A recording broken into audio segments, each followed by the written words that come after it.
My son banned me from his wedding, but sent me a bill for $180,000 to pay for his party and honeymoon. He even cheekily added a note saying, "Be thankful I let you contribute." I just smiled and turned his dream into a nightmare. Before I tell you how I destroyed his perfect day, let me know in the comments where you are watching from. I am William Harrington. To my neighbors in this quiet Chicago suburb, I am just Bill, the retired truck driver who wears stained work jackets and drives a beat-up Ford truck from the 90s. I spend my mornings fixing old engines in my garage because I hate waste. My hands are always covered in grease and my fingernails are permanently dark with oil. My house is a modest two-bedroom ranch that has not been painted in 10 years. The gutters are a little rusty and the lawn is patchy. To the outside world, I am a man who barely scraped by, living out his final years on a meager Social Security check. It is the perfect camouflage.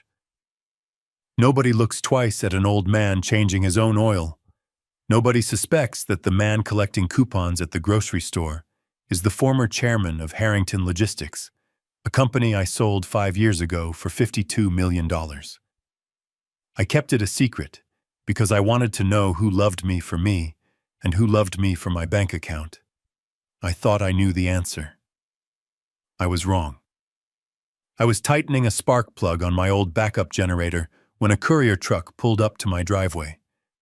The brakes squealed, breaking the morning silence. A young man ran up the driveway with a thick envelope. Priority mail from Justin Harrington, my only son. I wiped my hands on a rag, leaving black streaks on the red cloth. I felt a small spark of hope in my chest. I had not heard from Justin in 3 months, not since he got engaged to Brittany, an influencer who looked at me like I was a stain on her designer carpet. I thought this was finally the wedding invitation. I thought my son was reaching out. I was naive. I opened the envelope right there in the cold garage. Inside was not a card with silver lettering. It was a document on heavy, expensive paper titled Wedding Protocol and Guest Regulations. I put on my reading glasses, the cheap ones I bought at the pharmacy. I read paragraph 1.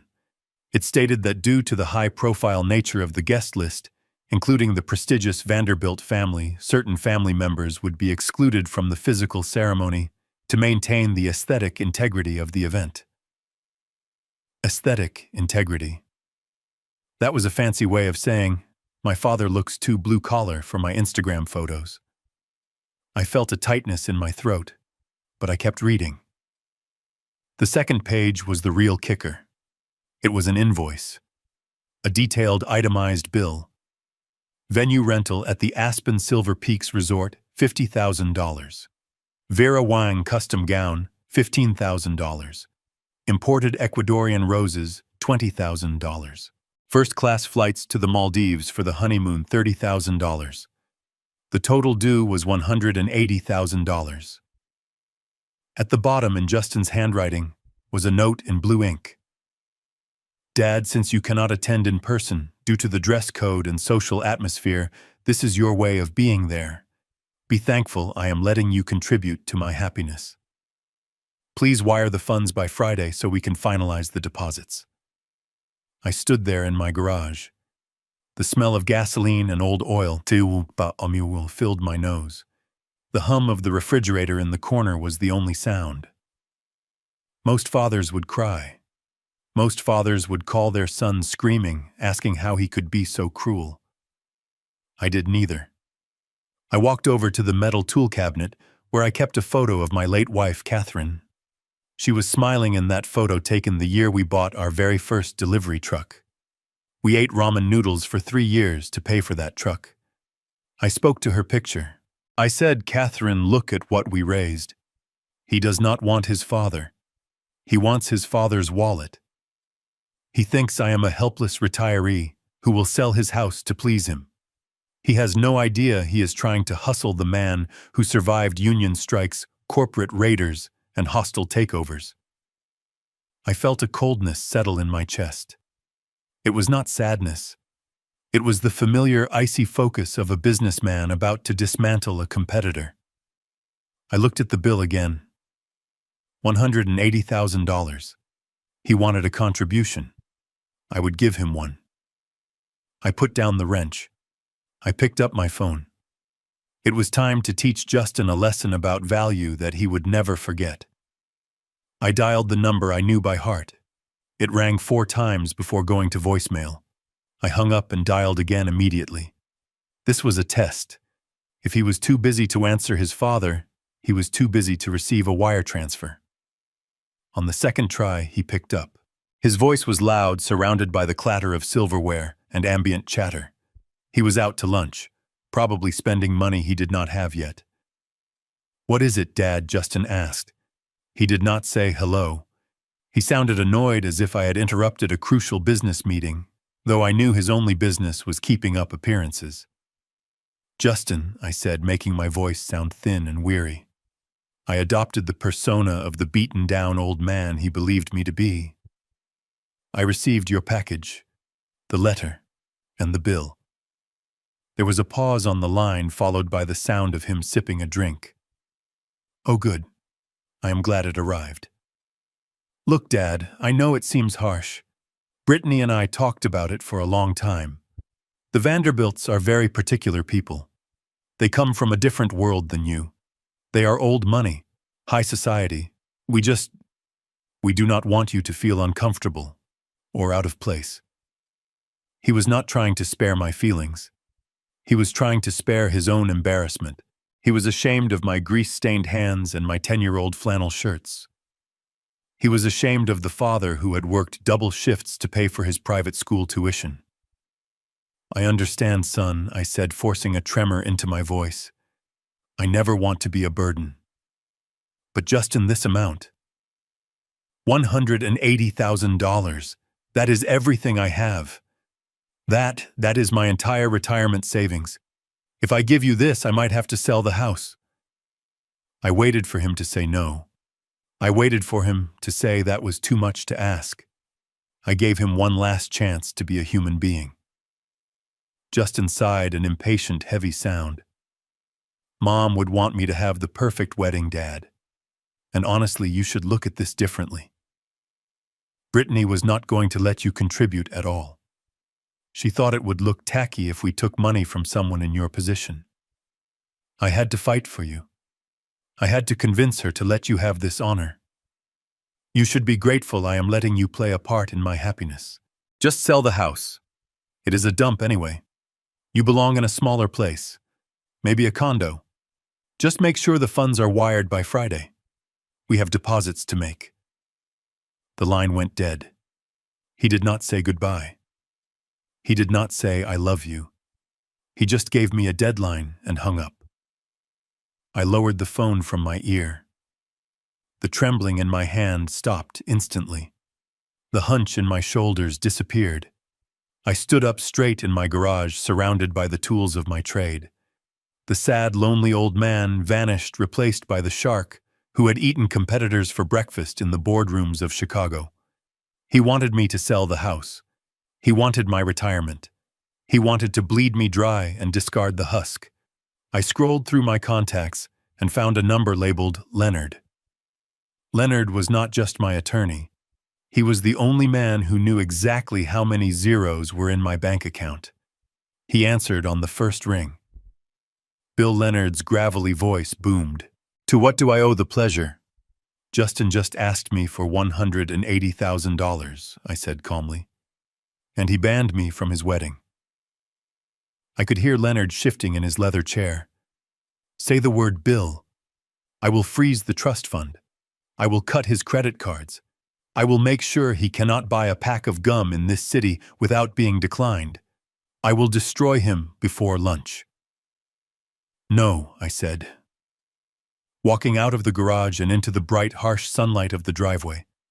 "That is too easy. Pain that happens too quickly is not learned. It is just reacted to. I want him to feel safe. I want him to feel rich. I want him to climb so high that when he falls, he shatters." There was a silence on the line, then a low chuckle. "What are you planning, Bill?" "Do not block the transfer," I told him. "Prepare the paperwork. I am going to give him exactly what he asked for. But Leonard, I want you to look into the Vanderbilts. Justin thinks they are royalty. I have a feeling they are just court jesters. And get Mike on the line. I need eyes on my son. I want to know every move he makes. You're going to play with your food before you eat it. Aren't you? Leonard asked. I smiled at the empty driveway where my son used to play catch with me. I am not just going to play, Leonard. I am going to put on a show. I walked into the Obsidian Lounge at exactly 2 in the afternoon. It was the kind of place that charged $12 for water and served coffee in cups the size of thimbles. I wore my faded tan Carhartt jacket, the one with the fraying patch on the left elbow, and my steel-toed work boots that left heavy dusty prints on the polished Italian marble floor.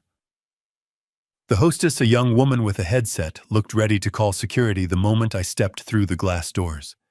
She stepped in front of me, trying to block my path, assuming I was lost or looking for a handout. I did not stop walking. I owned the building. I owned the land it sat on. I signed the lease agreement for this very cafe 3 years ago, but to her and everyone else in this room, I was just an old man who had wandered in from a construction site. I spotted them in the corner booth by the floor-to-ceiling windows.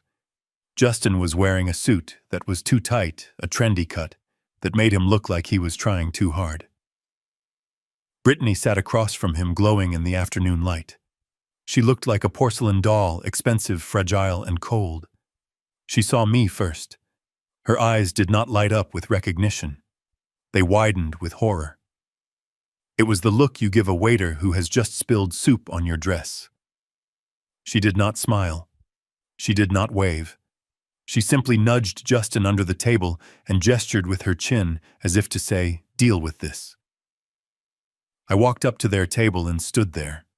Neither of them pulled out the empty chair for me. Neither of them offered me a drink. I stood like a schoolboy called to the principal's office, while Brittany continued scrolling through a tablet propped up against a vase of orchids.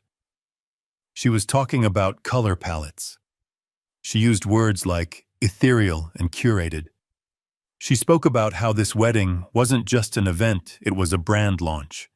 She talked about getting featured in Vogue and how the lighting had to be perfect for her followers. Finally, she stopped and looked up at me. She did not say hello.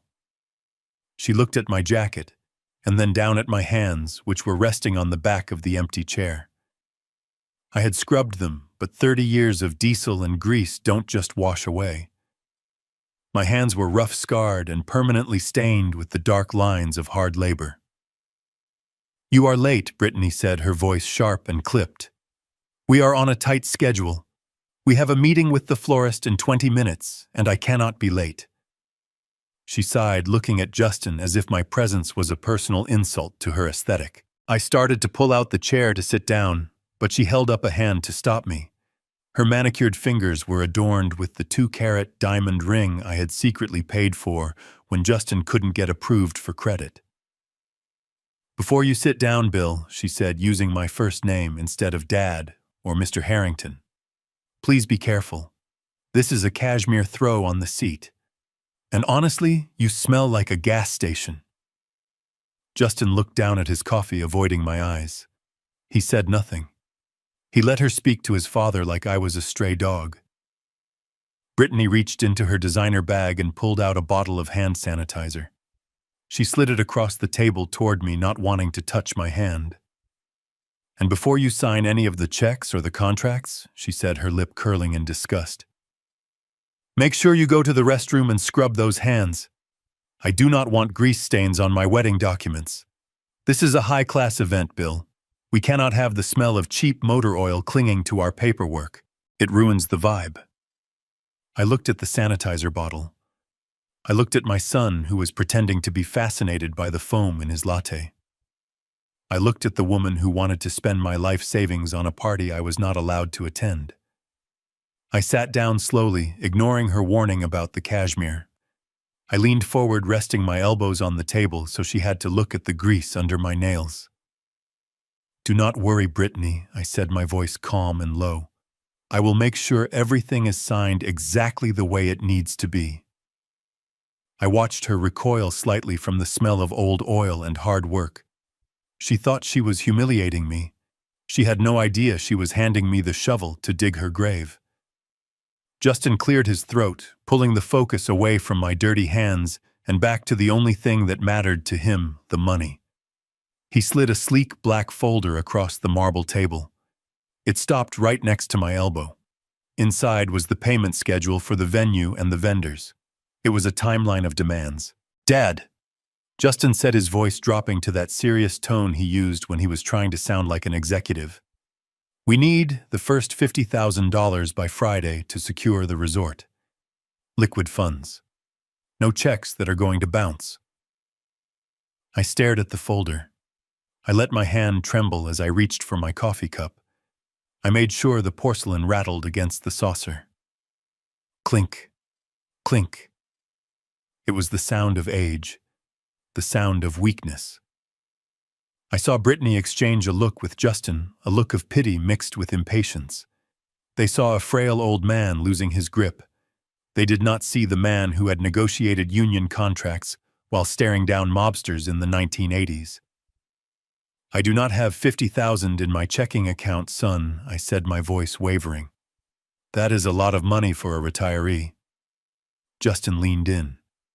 His eyes were cold, devoid of any empathy. "Then sell the house, Dad. You are sitting on equity, or cash out your 401k. You are 72. What are you saving it for anyway?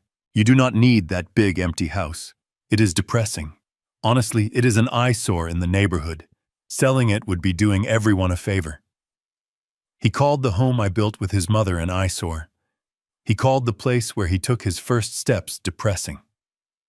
I felt a flash of white-hot anger, but I swallowed it down. I pushed the anger into the pit of my stomach, where I stored all the fuel for what was coming.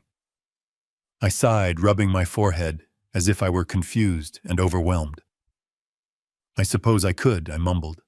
"I could talk to the bank. I could liquidate the retirement fund." "Catherine, his mother, would have wanted you to have this day." Brittany checked her watch. "Great," she said, snapping her gum, "so we can count on the transfer." I nodded slowly, but then I raised a finger. "There is one thing," I said. "One small thing." Brittany groaned. "What is it now, Bill?"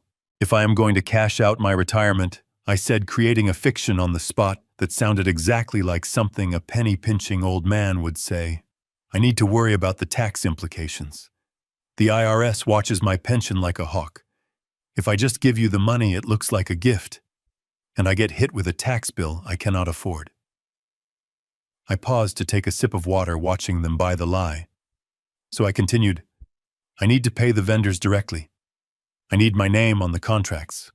That way I can write it off as event coordination expenses. My accountant says it is the only way to save my hide come April." Justin looked at Brittany. She shrugged, picking at a piece of lint on her designer jacket. "Who cares whose name is on the paper, Justin?" she said. "As long as the check clears and I get my flowers, I do not care if Mickey Mouse signs the contract. Just get it done." Justin turned back to me. "Fine, Dad. Whatever. You sign the contracts. You pay the bills directly. Just make sure the deposit is in by Friday. Do not embarrass me."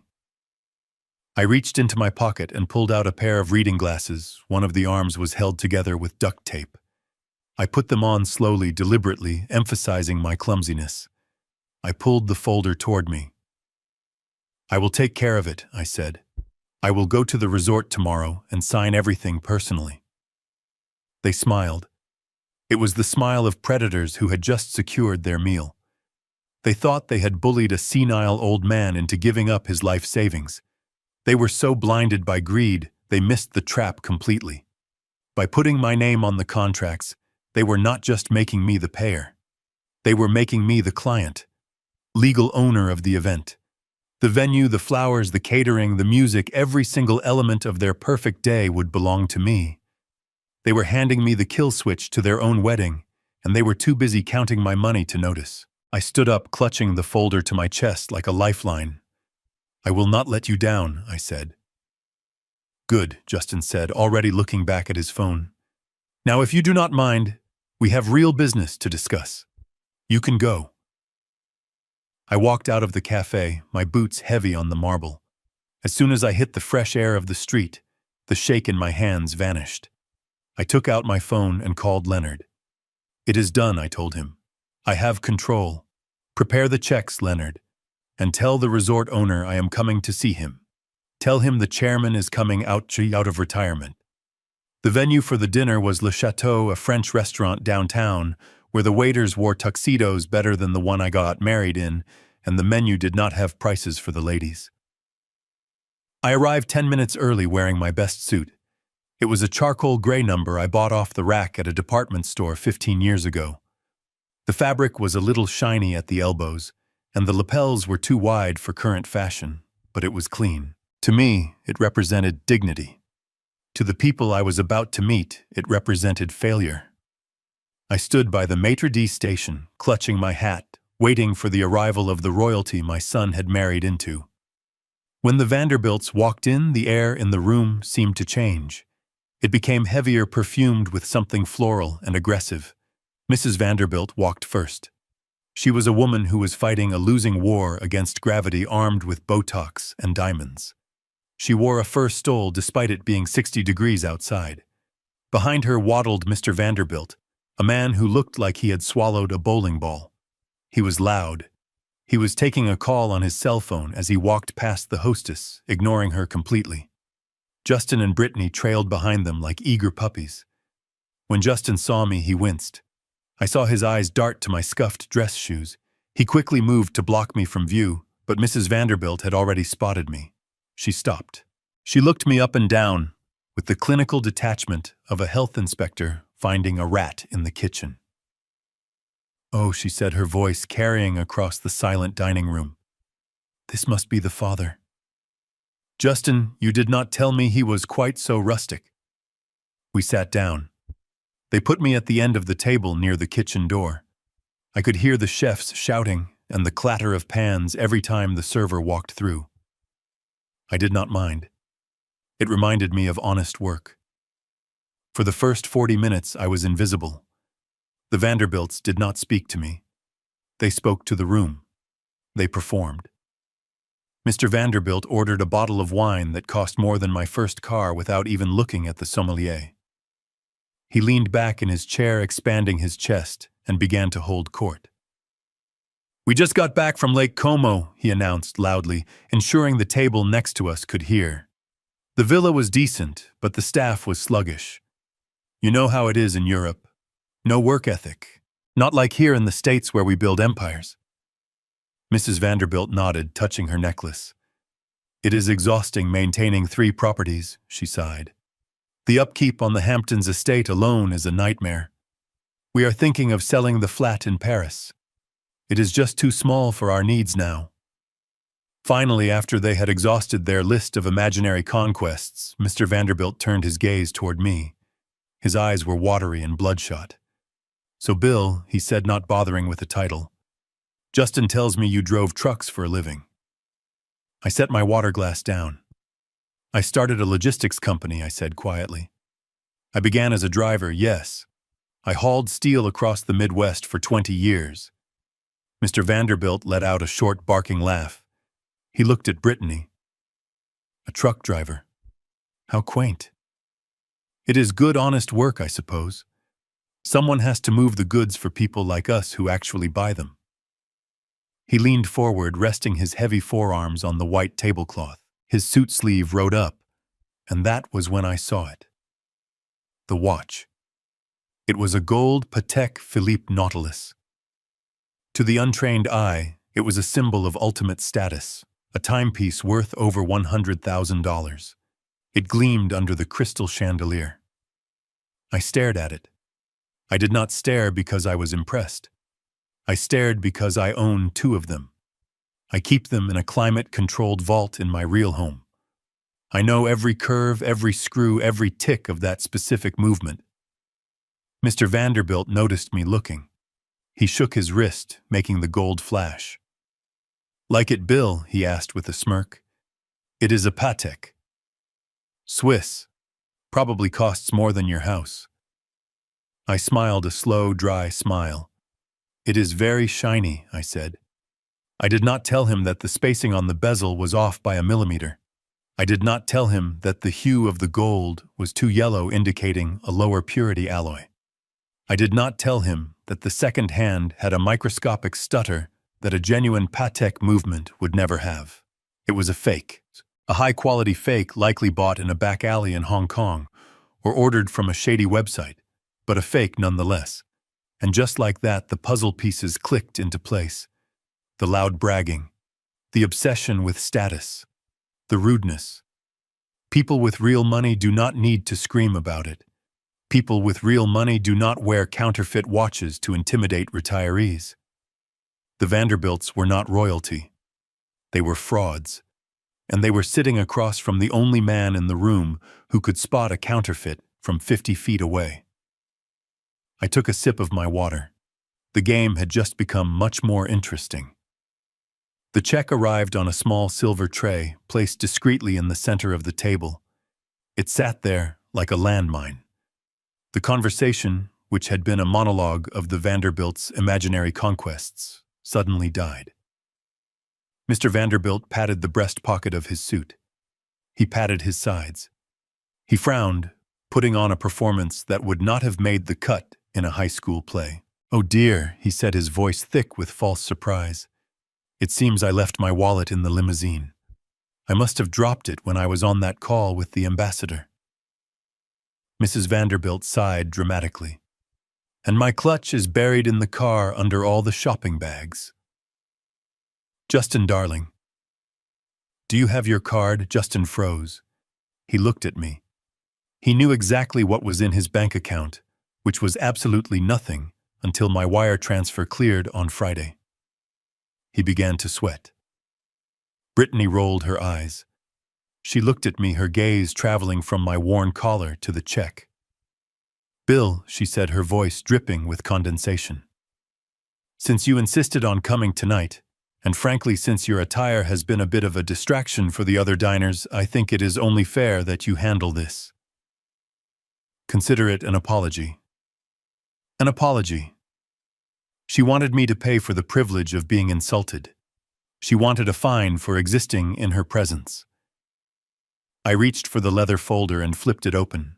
$3,500. They had ordered the vintage champagne. They had ordered the truffle supplement. They had eaten like kings on a pauper's dime. I looked at Justin.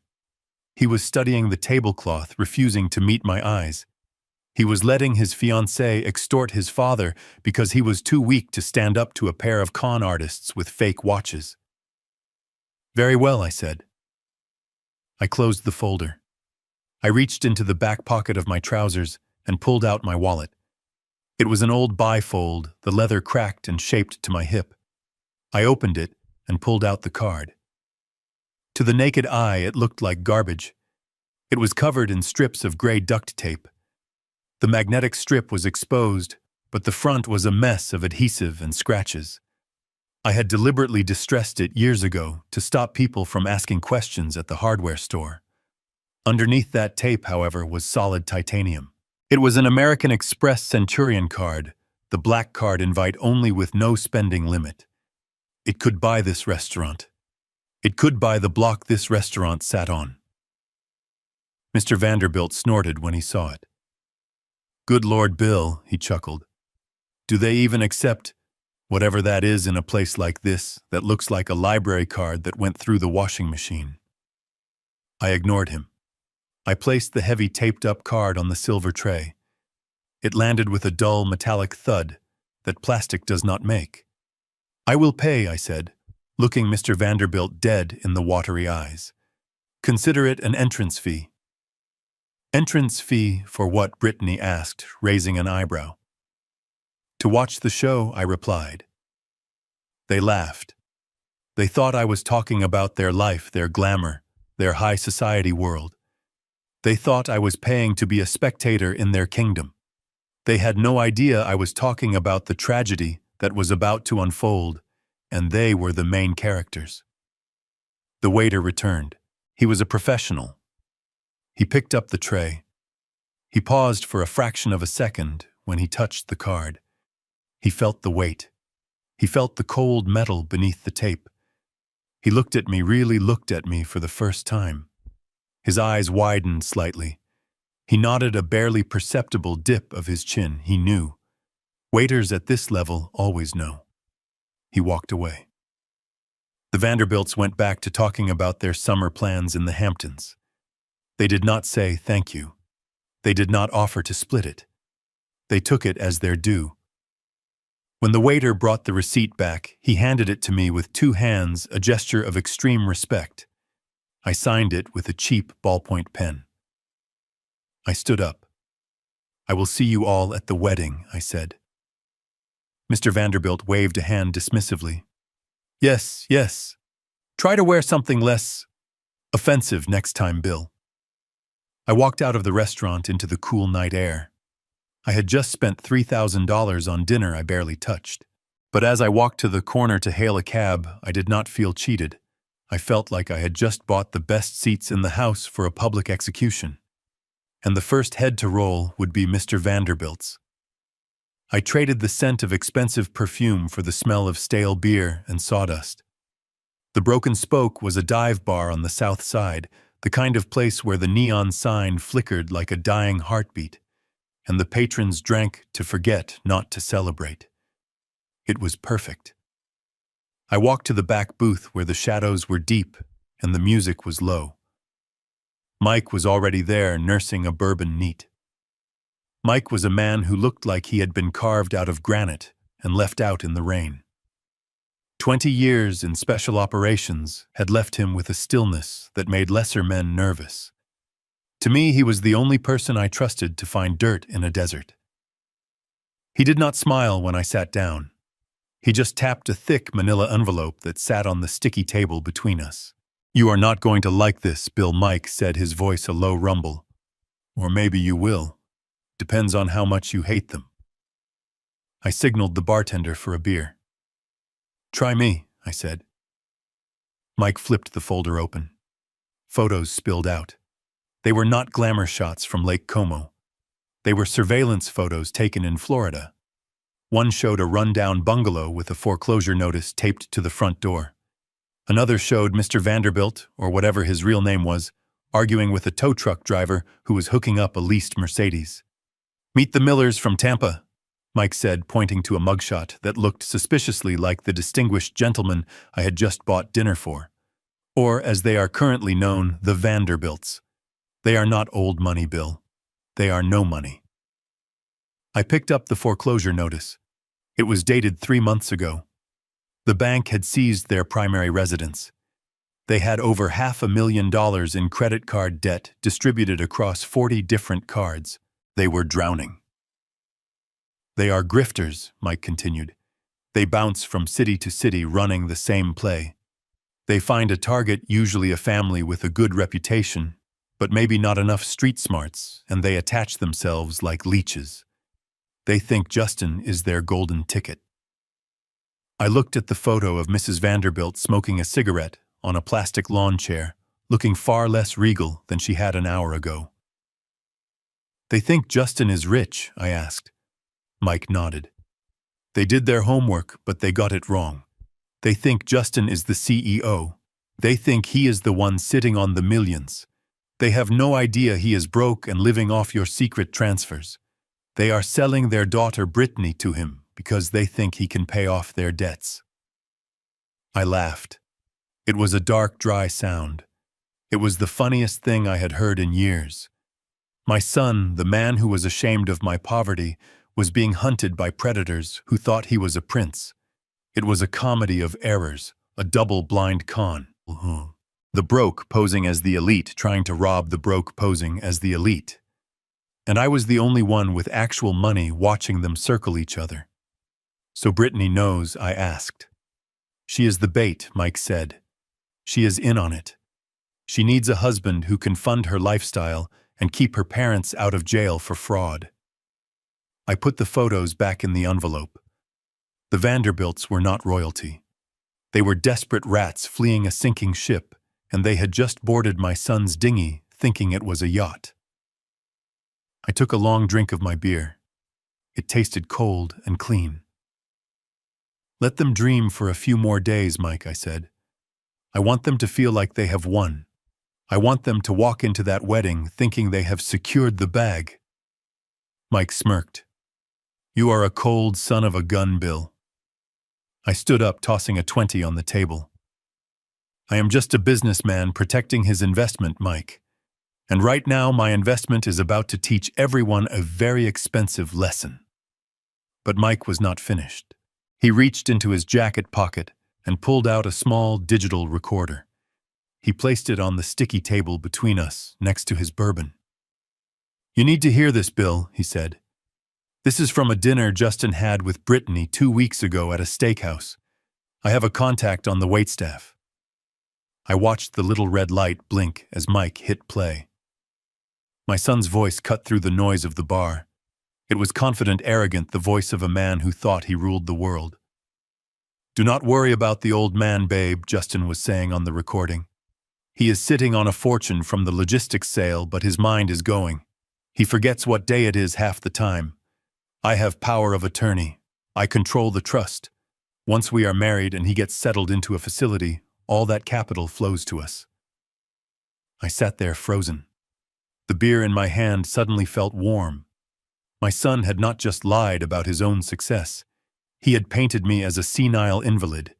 He had turned me into a walking checkbook with dementia. He told the woman he loved that I was losing my mind just so he could pretend he held the keys to my kingdom. He did not have power of attorney. He did not control a dime. But Brittany did not know that. Mike stopped the recording. It was a lie built on a lie wrapped in a fantasy. Justin was broke, pretending to be the guardian of a family fortune. The Vanderbilts were broke, pretending to be aristocrats. Brittany was the prize they were all fighting over, and she was just as complicit as the rest of them.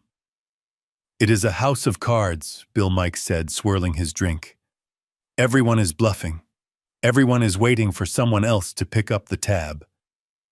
And guess who that someone is?" "Me," I whispered. It was the perfect storm of greed. My son was trying to con a family of con artists. They thought he was their savior. He thought they were his ticket to high society. And I was the goose they were all waiting to kill for the golden egg. I felt a strange sense of clarity. For months I had wondered where I went wrong. I wondered if I had been too hard on him, too distant. But this was not about my parenting. This was about character. My son was willing to erase my dignity to fund his delusions. I stood up. My knees popped, but I felt stronger than I had in years. I thanked Mike and told him to keep digging. I wanted to know everything. I wanted to know what color socks Mr. Vanderbilt wore and how much Justin owed on his credit cards. I walked out into the Chicago night. The wind was biting, but I did not zip up my jacket. I needed the cold. I needed to stay sharp.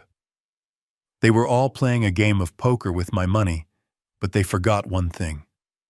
I was the one who built the casino. And the house always wins. I walked into the Office of Weddings by Claudia, located in the trendy arts district. It was a space designed to intimidate. Everything was white. White leather sofas, white orchids, white marble floors. It felt less like a place of celebration and more like a surgical theater where bank accounts went to die. Claudia, the wedding planner, was a woman who looked like she had been sharpened to a point. She wore a severe black suit and glasses with frames so thick they looked like safety goggles. When I entered, Justin and Brittany were already there, sipping sparkling water with lime. Claudia did not stand up to greet me. She just gestured vaguely to a low chair in the corner, as if I were a delivery driver waiting for a signature. So she began without preamble. "We have elevated the vision." Brittany and I felt the initial concept was a little pedestrian. "We need to make a statement."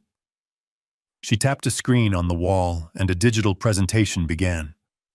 The numbers started flashing and I felt my eyebrows rising. The original budget of $180,000, which was already my entire life savings, had vanished.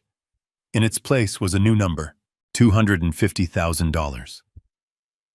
I leaned forward, squinting at the breakdown. I saw a line item for $25,000 labeled Vintage Champagne Architecture. "Excuse me," I said, my voice raspy. "What is champagne architecture?" Claudia sighed, rolling her eyes at Brittany. "It is a tower, Bill, an antique crystal champagne tower flown in from a chateau in France. It requires a structural engineer to assemble. It is the centerpiece of the reception. It is non-negotiable." I looked further down the list. Guest favors Apple iPads. $50,000. iPads, I asked, looking at Justin. "You are giving tablets to people as party favors. Son, these people are just coming for a free meal. Do they really need $500 electronics too?" That was the wrong thing to say. Justin slammed his glass down on the coaster.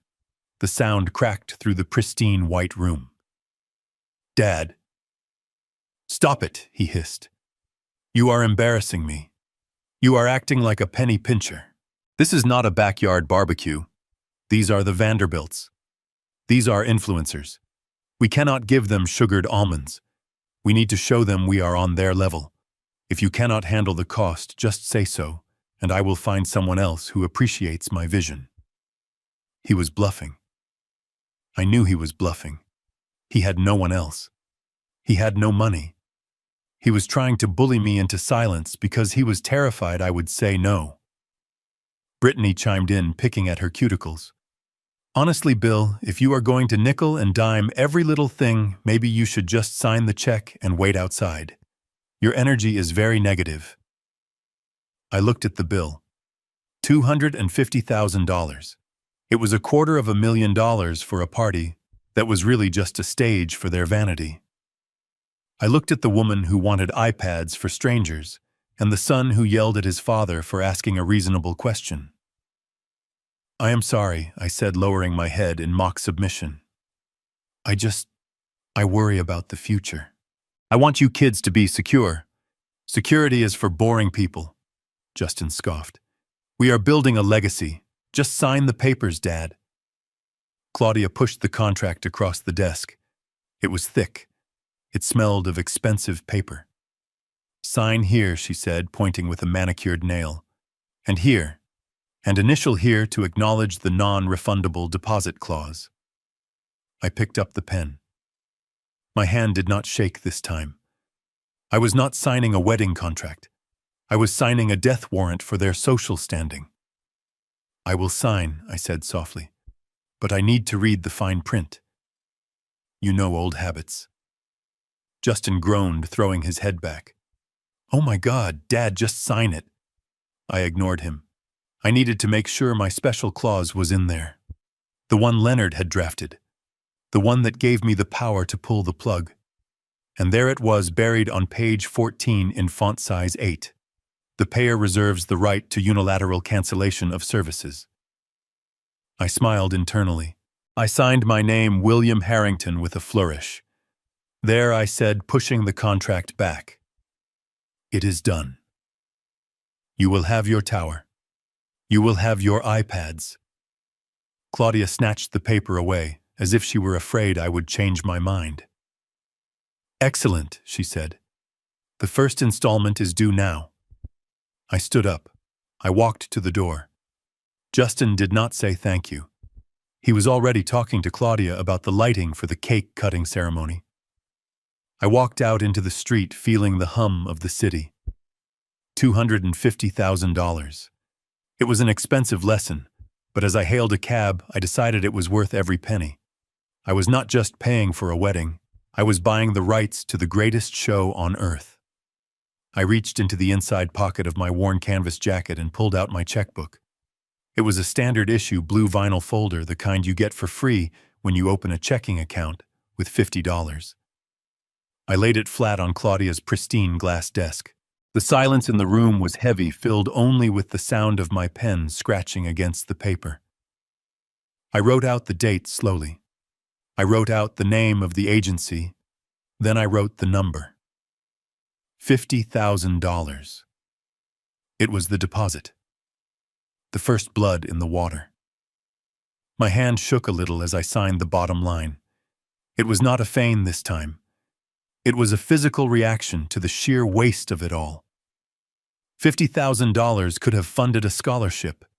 It could have repaired the roof of the Veterans Hall down the street. Instead, it was going toward a champagne tower and iPad party favors for people who would not even remember my name. I tore the check from the book. The ripping sound was loud in the quiet office. Claudia's hand twitched. She wanted to grab it. She was practically salivating. "Wait," I said, holding the check just out of her reach. I pulled a single sheet of paper from my back pocket. It was folded in thirds and looked like it had been sitting there for a week. It was a document Leonard, my attorney, had drafted that morning. "My accountant insists on this," I said, my voice sounding apologetic and frail. "He says that because I am liquidating my retirement assets, I need to attach this addendum to any large expenditure. It is just a formality. Tax codes, you know. They are a nightmare for seniors." Justin sighed, a long, exaggerated sound of frustration. "Oh my God, Dad. Are you serious? Another piece of paper? We have been here for an hour. Just give her the check." "It is required, son," I said, keeping my eyes downcast. "If I do not attach this, the IRS could freeze my pension. I just need you and Brittany to initial here, and Claudia needs to sign the bottom." I slid the paper across the desk. It looked boring. It looked like standard bureaucratic nonsense. Buried in the middle of the dense legal jargon was a single sentence written in plain English if anyone bothered to read it. Clause 4A stated that the financier, William Harrington, retained the absolute and unilateral right to cancel all services, revoke all payments, and void the contract at any moment for any reason without liability. It was the kill switch. It was the button that would detonate their world. Claudia glanced at it. She saw the words tax compliance and lost interest. She scribbled her signature at the bottom, her eyes still glued to the check in my hand. She did not care about my rights. She only cared about her commission. Brittany did not even look at the paper. She was too busy pulling her phone out of her purse. She nudged Justin. "Babe, look," she said, pointing the camera at themselves. "We need a boomerang for the story." Holding the deposit check. It's a milestone moment. Justin grabbed the pen from my hand. He did not read a single word. He did not even glance at the title of the document. He just scribbled his initials next to the X I had marked. Then he shoved the paper toward Brittany. She signed it while looking at her reflection in her phone screen, checking her lipstick. "There," Justin said, shoving the paper back at me. "Are you happy now? Can we please get out of here?" I handed the check to Claudia. She snatched it as if it were a winning lottery ticket. Justin and Brittany stood up immediately. They did not look at me. They huddled together, holding the contract I had just signed, the one without the addendum, and posed. Brittany held the contract up like a trophy. Justin put his arm around her waist. "Smile, babe," she chirped. "Caption it. Big things happening." Secured the bag. The flash went off. They took photo after photo, preening and pouting for an audience of strangers on the internet. They were celebrating their victory. They were documenting the moment they secured the funding for their dream wedding. I folded my copy of the addendum, the real contract, and placed it carefully back into my pocket. I patted it once. It felt warm against my chest. They were too busy editing filters to notice that I was the only one in the room who wasn't smiling. They thought they had secured the bag. They had no idea they had just signed a confession of stupidity, and I held the only copy that mattered. I stood up and walked toward the door. "Make sure you get the lighting right," I said softly as I passed them. "You will want to remember exactly how this looked before the lights go out." They didn't hear me. They were too busy posting their success to the world. I was sitting at my kitchen table staring at the peeling paint on the wall when the landline rang. It was the old beige phone mounted on the wall, the one I had kept since 1995. I let it ring twice before picking it up. It was Nancy, the branch manager at the local community credit union. Nancy knew me as Bill, the retiree who came in every Friday to deposit a small check and take a lollipop for the neighbor's kid. She did not know me as William Harrington, the tycoon. Her voice was tight with worry. "Bill," she said, "I am so sorry to bother you at home, but a check just cleared through the automated system and something about it did not sit right with me. It is for $20,000. It drained your emergency savings account down to double digits. I just wanted to verify you wrote it." I felt a cold prickle at the base of my neck. $20,000.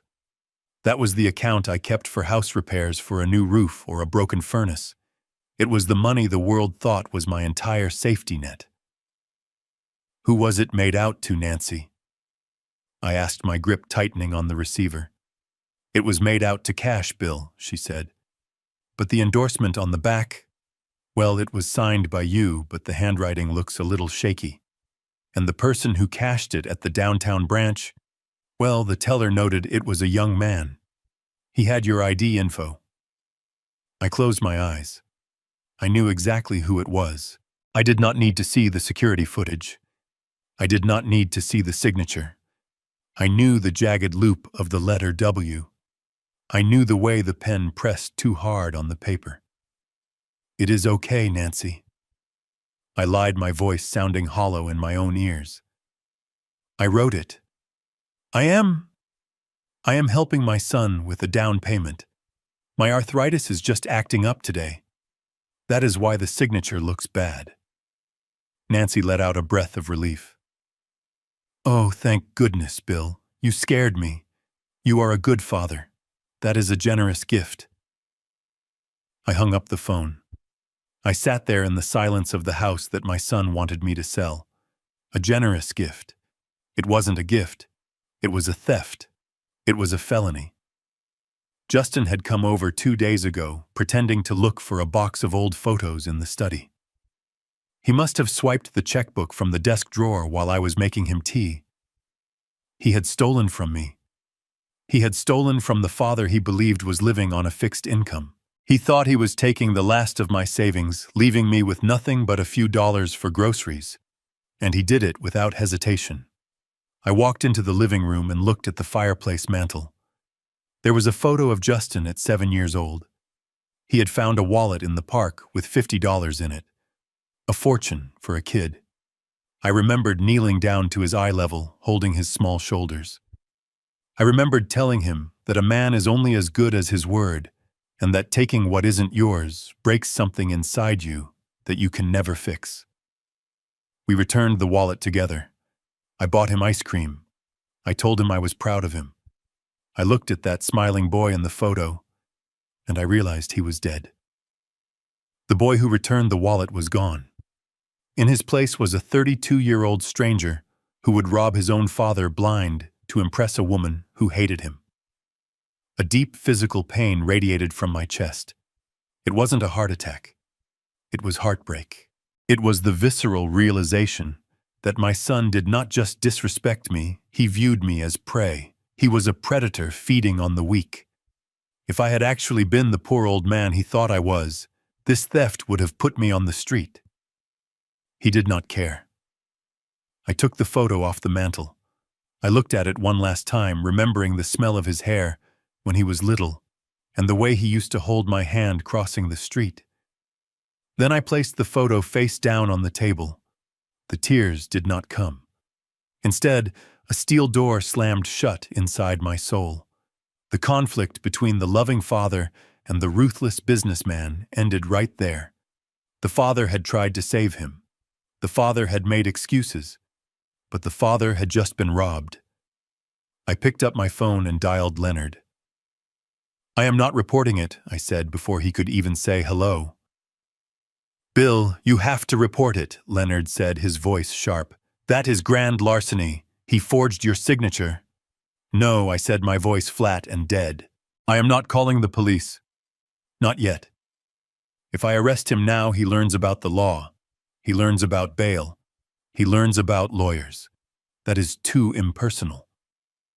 "Then what are you going to do, Bill?" I am going to let him keep it, I said. I am going to let him spend every dime of that stolen money. I want him to buy the champagne. I want him to buy the suits. I want him to feel rich. Because when I take it all back, Leonard, when I pull the rug out from under him, I want him to remember this moment. I want him to remember that he stole his father's safety net and thought he got away with it. This was the drop that caused the cup to overflow.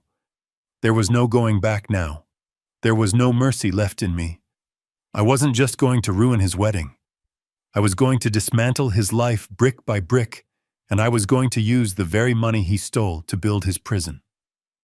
I sat in my study, the leather chair creaking under my weight. The phone was still warm in my hand from the call with the bank manager, but I was already dialing again. My fingers moved with the precision of a man defusing a bomb. I was not calling the police station. I was not calling a bail bondsman. I was calling Leonard back. When he answered, his voice was wary. He expected me to be raging. He expected me to be shouting for justice. Instead, my voice was quieter than a whisper in a library. Leonard, I said, trigger the contingency.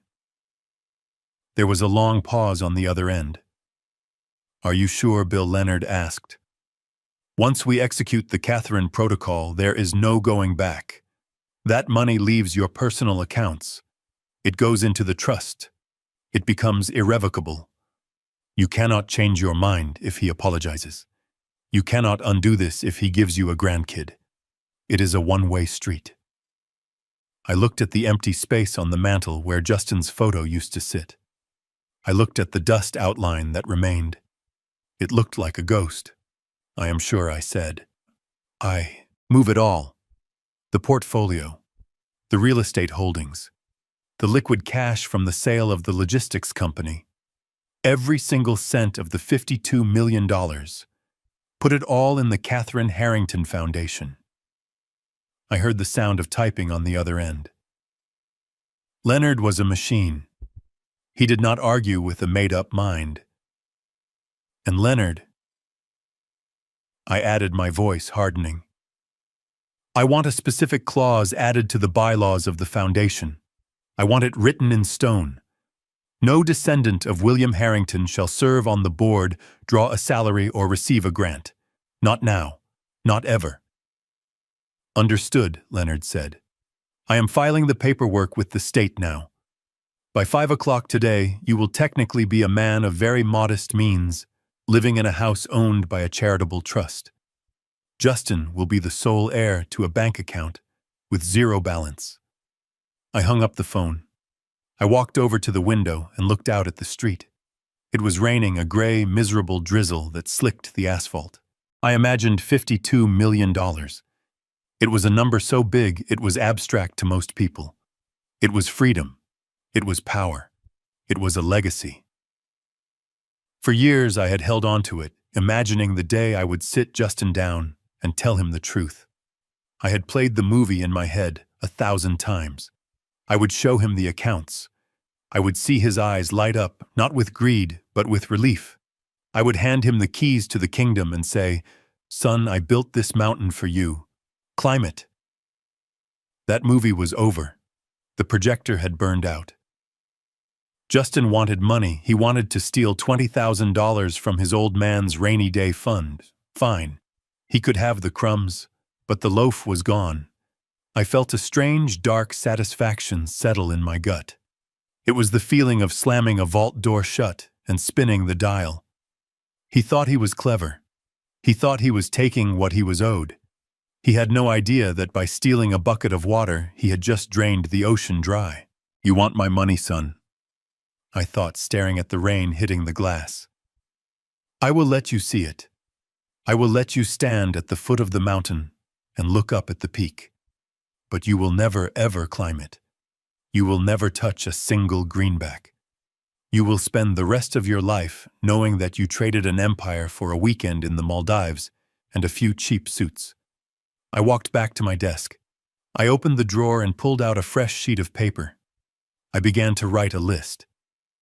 It was not a list of assets. It was a list of debts. Justin's debts. The Vanderbilt's debts. The money was safe. Catherine's name was on it now, protecting it from the grave. Now I could focus on the wedding. I had paid the deposit. I had signed the contracts. I had let them steal my savings. I had given them enough rope to hang themselves 10 times over. Now it was time to kick the chair. I walked into the Vera Wang boutique on Michigan Avenue 3 days later. It was a sanctuary of hushed voices and soft lighting, the kind of place where the air conditioning smelled like vanilla and money. I was not wearing a tuxedo. I was wearing my usual uniform, a pair of dark blue coveralls with a name patch that said Bill on the chest, and my heavy work boots. I had just come from inspecting a hydraulic lift at a friend's garage, and I smelled faintly of industrial solvent. To the security guard at the door, I looked like I was there to fix a clogged toilet. He stepped forward to stop me, his hand raised, but I breezed past him with the confidence of a man who could buy the building. "I am here to pay a bill," I muttered, which was technically true. I found Brittany in the main salon. She was standing on a circular velvet pedestal surrounded by 3 mirrors that reflected her vanity from every angle. She was wearing a dress that cost $15,000. It was a cloud of silk organza and chantilly lace, a masterpiece of design that was completely wasted on the woman wearing it. She looked beautiful on the outside, like a perfectly frosted cake that was rotten in the middle. She was not smiling. She was screaming. Her face was twisted in a snarl as she pointed a manicured finger at a young shop assistant who was kneeling on the floor trying to adjust the hem. "You call this a pin?" she shrieked. "You pricked me. Do you have any idea how much my skin is worth? If I bleed on this dress, I am suing you personally. You are incompetent. Get me someone who knows what they are doing." The girl was trembling, tears welling in her eyes. It was a scene of pure, unadulterated entitlement. Brittany was not just a bridezilla. She was a bully. I cleared my throat. The sound was loud in the quiet room. Brittany spun around on the pedestal, the layers of silk swishing around her. When she saw me, her jaw dropped.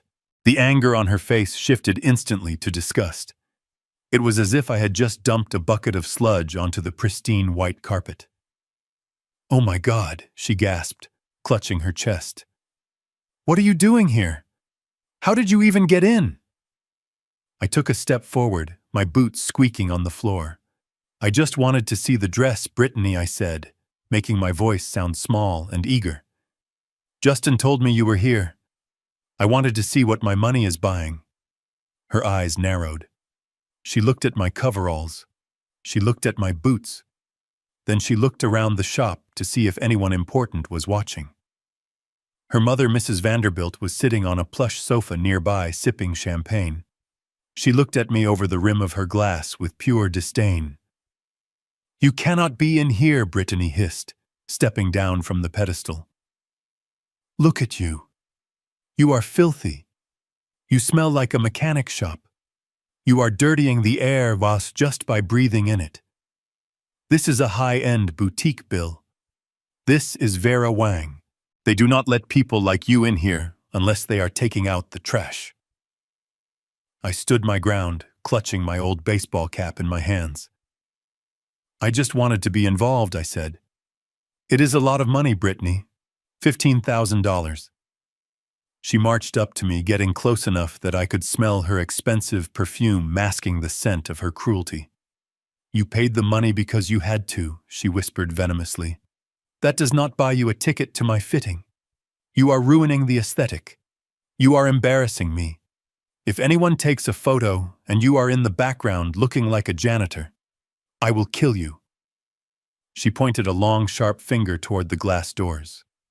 "Get out," she ordered. "Right now." I looked at her. I looked at Mrs. Vanderbilt, who was smirking. I looked at the shop assistant, who was watching with wide, sympathetic eyes. "I will wait in the lobby," I offered. "No," Brittany snapped. "You will not wait in the lobby. You will go outside. In fact, since you are here, and you look like the help, you can be useful. My car is parked out front. It is the white Range Rover. The meter is expired, and I do not trust the valet. Go stand by it. Watch it. Make sure nobody touches it. That is about the only thing you are qualified to do. Watch the car." She wanted the man who paid for the dress to stand on the sidewalk like a guard dog while she played princess. I looked at her one last time. I memorized the sneer on her lips. "Okay, Brittany," I said softly. "I will watch the car." I turned and walked out. I did not look back. As the heavy glass door closed behind me, I heard her say to her mother, "Can you believe the audacity? I need more champagne." I walked out onto the busy street. It had started to rain, a cold, gray drizzle that soaked into my coveralls. I found the Range Rover. I stood next to it, water dripping from the brim of my cap, watching the shoppers hurry by. People looked at me with pity. They saw a sad old man waiting in the rain. They were wrong. They were looking at a man who had just decided to burn the whole world down. The rain in Chicago has a way of finding the gaps in your armor. It was a cold, driving sleet that soaked through the shoulders of my canvas coveralls within minutes. I stood next to the white Range Rover, my boots heavy on the wet pavement, water dripping from the brim of my baseball cap, like a metronome counting down the seconds of my patience. Passers-by gave me a wide berth. To them, I was just invisible labor, a sad old man earning a few dollars by guarding a luxury car he could never afford to touch, let alone drive.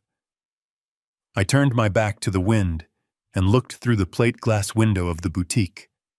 It was warm inside. The lighting was golden. I could see Brittany standing near the register, surrounded by her entourage. Her mother, Mrs. Vanderbilt, was laughing, her head thrown back, holding a fresh glass of champagne. Then Brittany pointed. She extended a manicured finger toward the window right at me. She said something, and the whole group turned to look. They saw me shivering in the rain. They saw the father of the groom standing guard like a doll. They did not look away in shame. They laughed. They covered their mouths and giggled. Mrs. Vanderbilt made a shooing motion with her hand, mocking my position. They were not just indifferent to my suffering. They were entertained by it. To them, my humiliation was a feature of their day, a little bonus amusement to go with the $15,000 dress. I stared at them, and for the first time in 40 years, I felt absolutely nothing. The last shred of guilt I had about ruining my son's wedding evaporated like steam on the cold glass. The father who wanted to protect his boy was gone. The man standing in the rain was William Harrington, the man who had crushed union strikes and hostile takeovers without blinking. They thought they were looking at a servant. They had no idea they were looking at their executioner. I reached into my wet pocket and pulled out my phone. The screen was slick with rain. I dialed Mike. He picked up on the first ring, professional and alert. "Mike," I said, my voice steady despite the cold. "I want you to execute the purchase." "Which one?" Bill Mike asked. "The Vanderbilts," I said, watching Mrs. Vanderbilt accept a refill of her drink. "You said their debt was bundled and up for sale by the collection agency in Florida. You said their mortgage was in default and being sold on the secondary market." "That is right," Mike confirmed. "It is junk debt, Bill. Pennies on the dollar. Nobody wants it because they have no assets to seize. It is a bad investment." "It is not an investment, Mike," I told him. My eyes locked on the women laughing in the window. "It is leverage. I want you to buy it all. Every credit card balance. The mortgage on their foreclosed house. The liens on their leased cars.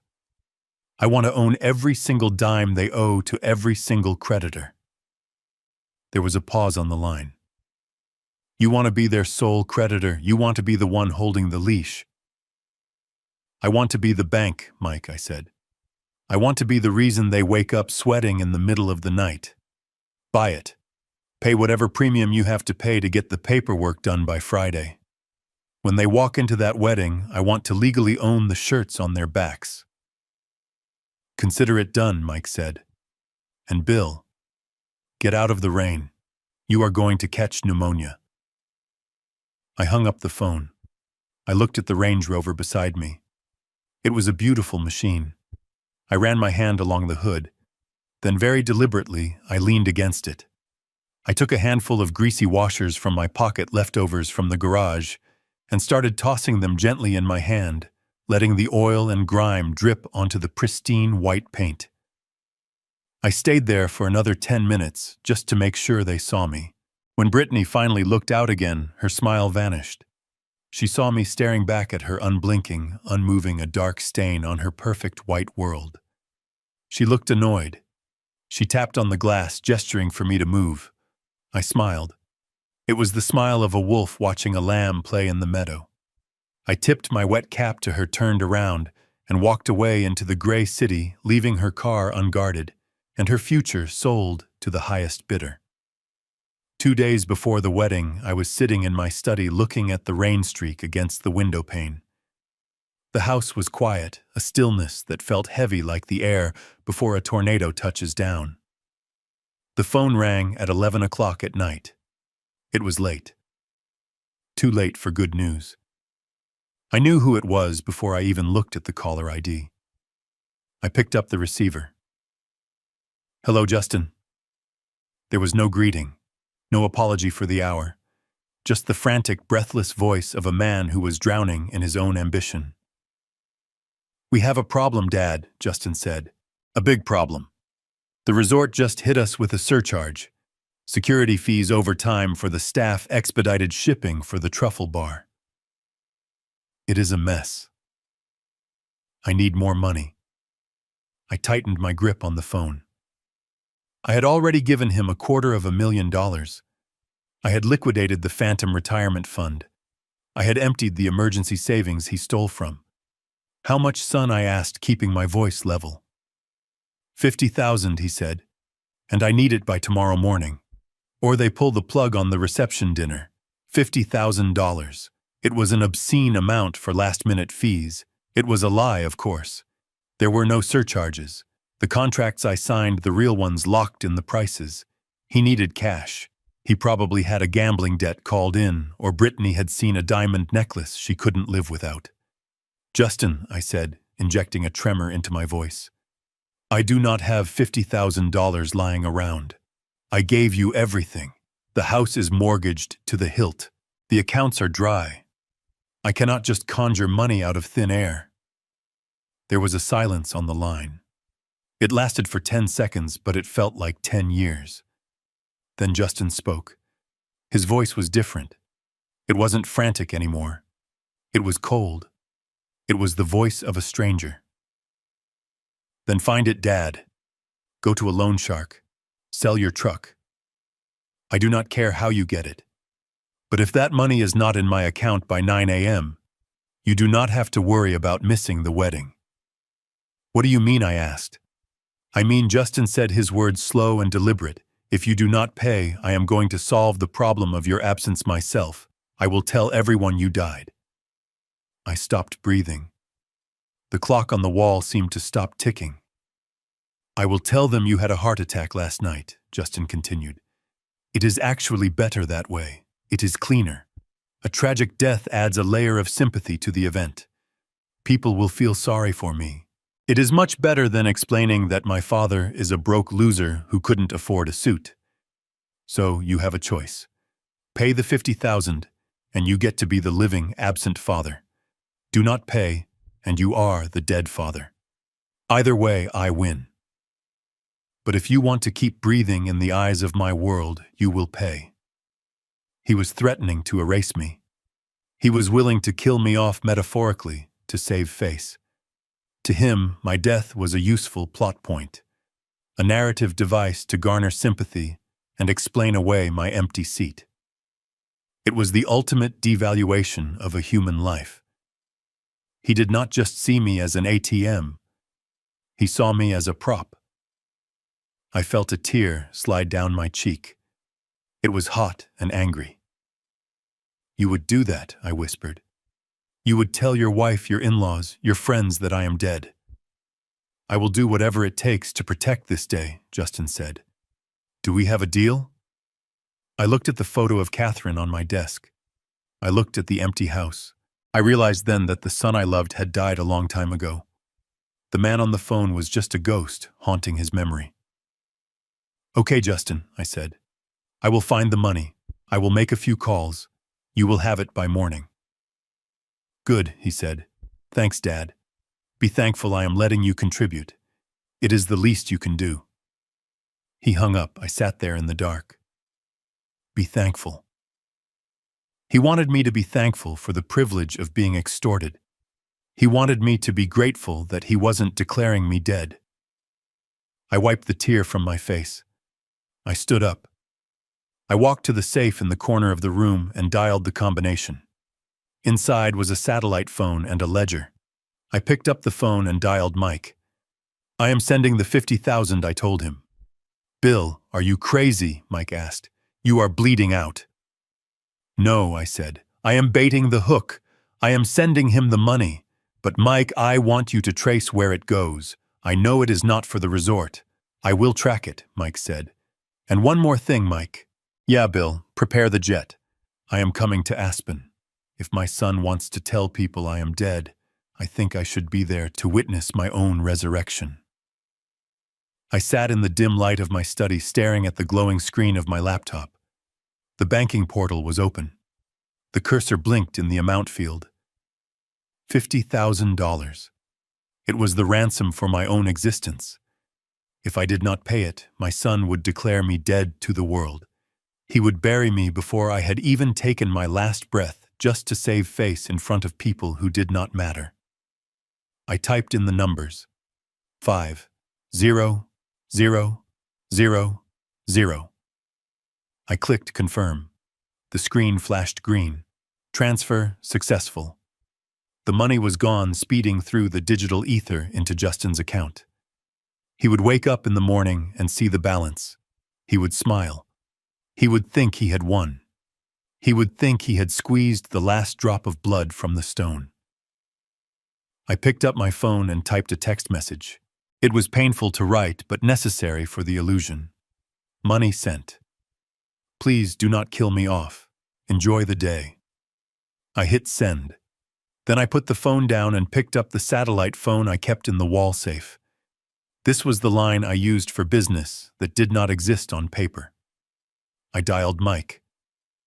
"Did the wire clear?" I asked, my voice stripping away the tremor of the heartbroken father and replacing it with the steel of the CEO. "It cleared," Mike said. "And Bill, we secured the package." The lender was more than happy to sell. He was getting worried Justin was a flight risk. He sold the note for 60 cents on the dollar. "Good," I said. "Send me the file." A moment later, my printer whirred to life. It spat out a single sheet of paper. It was a promissory note. A high-interest loan agreement from a shadow lender in Chicago. The kind of loan you take out when banks laugh in your face and credit card companies cut your cards. The principal was $50,000. With interest and penalties, it was closer to 80. The collateral was listed as future inheritance. I stared at the paper.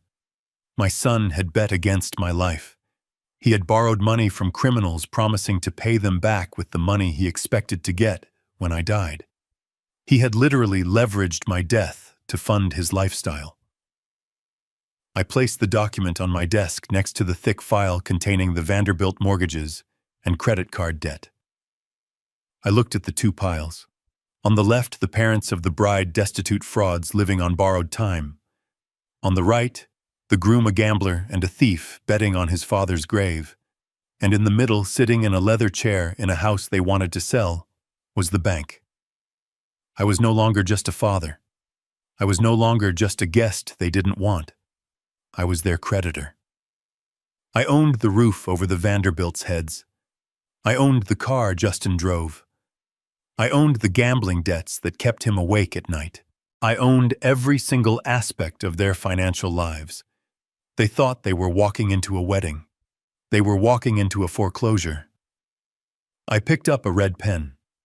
I wrote "paid in full" across the top of the promissory note, not because the debt was gone, but because the debt now belonged to me.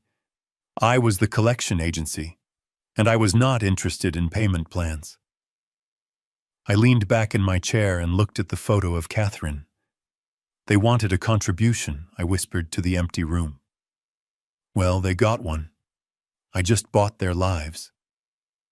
I stood up and walked to the window. The rain had stopped. The sky was clearing. I had paid the ransom. I had bought the debt. I had secured the trap. There was only one thing left to do. I went to my closet and pushed aside the flannel shirts and the denim coveralls. In the back, protected by a garment bag, was a tuxedo. It was custom-made in Italy from midnight blue wool. I ran my hand over the fabric. It was time to suit up. My son wanted to tell the world I was dead. I thought it was only fair that I showed up to the funeral to read the will. The Silver Peaks Resort in Aspen sits at an elevation of nearly 8,000 feet. The air up there is thin cold and smells like pine needles and old money. It is a fortress of timber and stone designed to make billionaires feel rugged while they sip cognac by a gas fire. My money had rented the Grand Ballroom, a cavernous space with floor-to-ceiling windows overlooking the ski slopes. It was magnificent. It was expensive. And it was completely soulless. I watched the scene unfold from the security monitors in the manager's office just down the hall. The room was packed with 200 guests. As the camera panned across the crowd, I realized the depth of my son's emptiness. I did not recognize a single person. There were no cousins from Chicago. There were no old neighbors from the block where Justin learned to ride a bike. There were no friends from his childhood. Instead, the room was filled with strangers. There were minor celebrities Brittany had lured with the promise of free iPads. There were social climbers Justin was trying to impress. There were models hired to stand around and look beautiful to flesh out the crowd. It was not a wedding. It was a casting call. They were extras in a movie about a life my son desperately wanted to be real. Justin and Brittany stood at the head table. They looked perfect. Brittany wore the custom Vera Wang dress I had been thrown out of the store for visiting. She looked like an ice queen, pristine and sharp. Justin wore a tuxedo that fit him like a glove. He looked handsome. He looked rich. But mostly, he looked relieved. I zoomed in on the monitor. I saw the way his shoulders relaxed. I saw the easy smile on his face. He was scanning the room, checking the exits, not because he was afraid, but because he was double-checking his victory. He was making sure the seat reserved for the father of the groom was empty. He leaned over to Brittany and whispered something. She laughed, a cruel tinkling sound that the microphone picked up clearly. "He actually listened," she said. "I thought for sure he would show up in those awful work boots and ruin the photos." "He knows his place now," Justin replied, taking a sip of his drink. "He knows he does not belong here." They were celebrating my absence. To them, my empty chair was the best wedding gift I could have given. They thought I was sitting at home in my rusty kitchen mourning the loss of my son. They had no idea I was 50 feet away adjusting my silk tie. Justin tapped a silver fork against his crystal champagne flute. The sharp, ringing sound cut through the murmur of the crowd. The room went silent. The hired guests turned their faces toward him, eager to perform their role as an adoring audience. Justin raised his glass. The light caught the golden liquid, the vintage champagne I had paid for. He looked out at the room. He looked confident. He looked like a man who had successfully erased his history. "I would like to propose a toast," Justin announced, his voice projecting clearly. "To my beautiful bride, Brittany. To this incredible life we are building together. And most of all, to evolution." He paused, letting the drama build. "To leaving behind the things that drag us down," he continued. "To shedding the dead weight. Congratulations to us for finally escaping the heavy burdens of the past. We made it, babe. We are finally free." The crowd cheered. Brittany kissed him. They clinked glasses, drinking to their liberation. Burdens. That was what he called me. That was the summary of 40 years of fatherhood. I was dead weight. I was a stain to be scrubbed out. I stood up in the security office.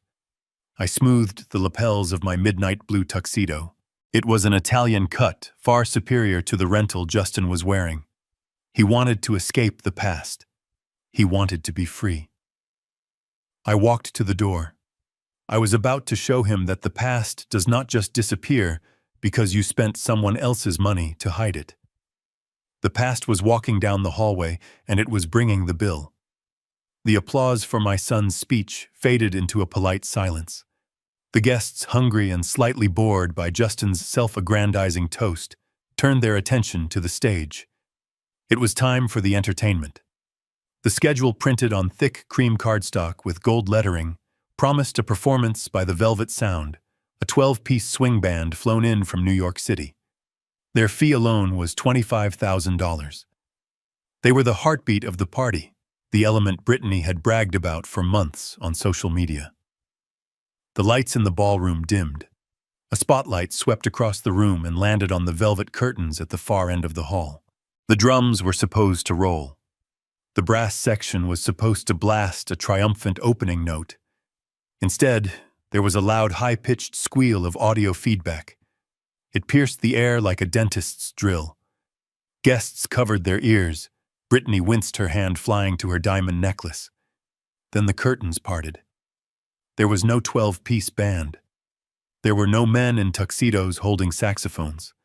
The stage was empty, stripped bare of the drum risers and the grand piano. In the center of the vast polished wood floor sat a single object. It was a battered, rusty PA speaker, the kind you might find at a high school field day in the 80s. It sat precariously on a metal folding chair. A loose wire dangled from the back, taped together with silver duct tape. The room went dead silent. You could hear the ice melting in the glasses. Then the speaker crackled to life. It did not play the upbeat jazz standard Brittany had selected for their entrance. It played a slow, distorted organ melody. It was unmistakable. It was the Funeral March by Chopin. The heavy, mournful notes lumbered through the expensive sound system of the ballroom, filling the space with a suffocating sense of doom. Brittany dropped her champagne flute. It shattered on the floor, the sound lost under the oppressive weight of the dirge. She spun around to face Justin, her face a mask of pure horror. "What is this?" she hissed, her voice rising in panic. "Where is the band? Where are the Velvet Sound? Why is there a garbage speaker on my stage?" Justin looked like he had been slapped. He stood up, knocking his chair over. He looked at the stage, then at the confused guests who were whispering behind their hands. "I do not know," he stammered. "I confirmed with them yesterday. They were in the green room." He waved frantically at the wedding planner, Claudia, who was standing in the shadows near the kitchen.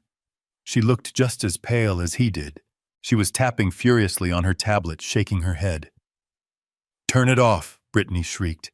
"Turn that music off! It sounds like someone died." "This is a wedding, Justin. Fix it."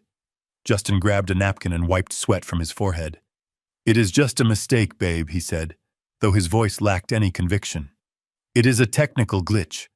Maybe the band is playing a joke. You know, an avant-garde entrance." He tried to smile at the table of influencers near the front. "Just a little mix-up, folks," he called out, laughing nervously. "The real show is starting in a second." But the music did not stop. It got louder. The mournful drone of the organ seemed to seep into the walls. The guests stopped smiling. The atmosphere shifted from celebration to unease. It felt like a wake. I watched from the doorway hidden by the shadows.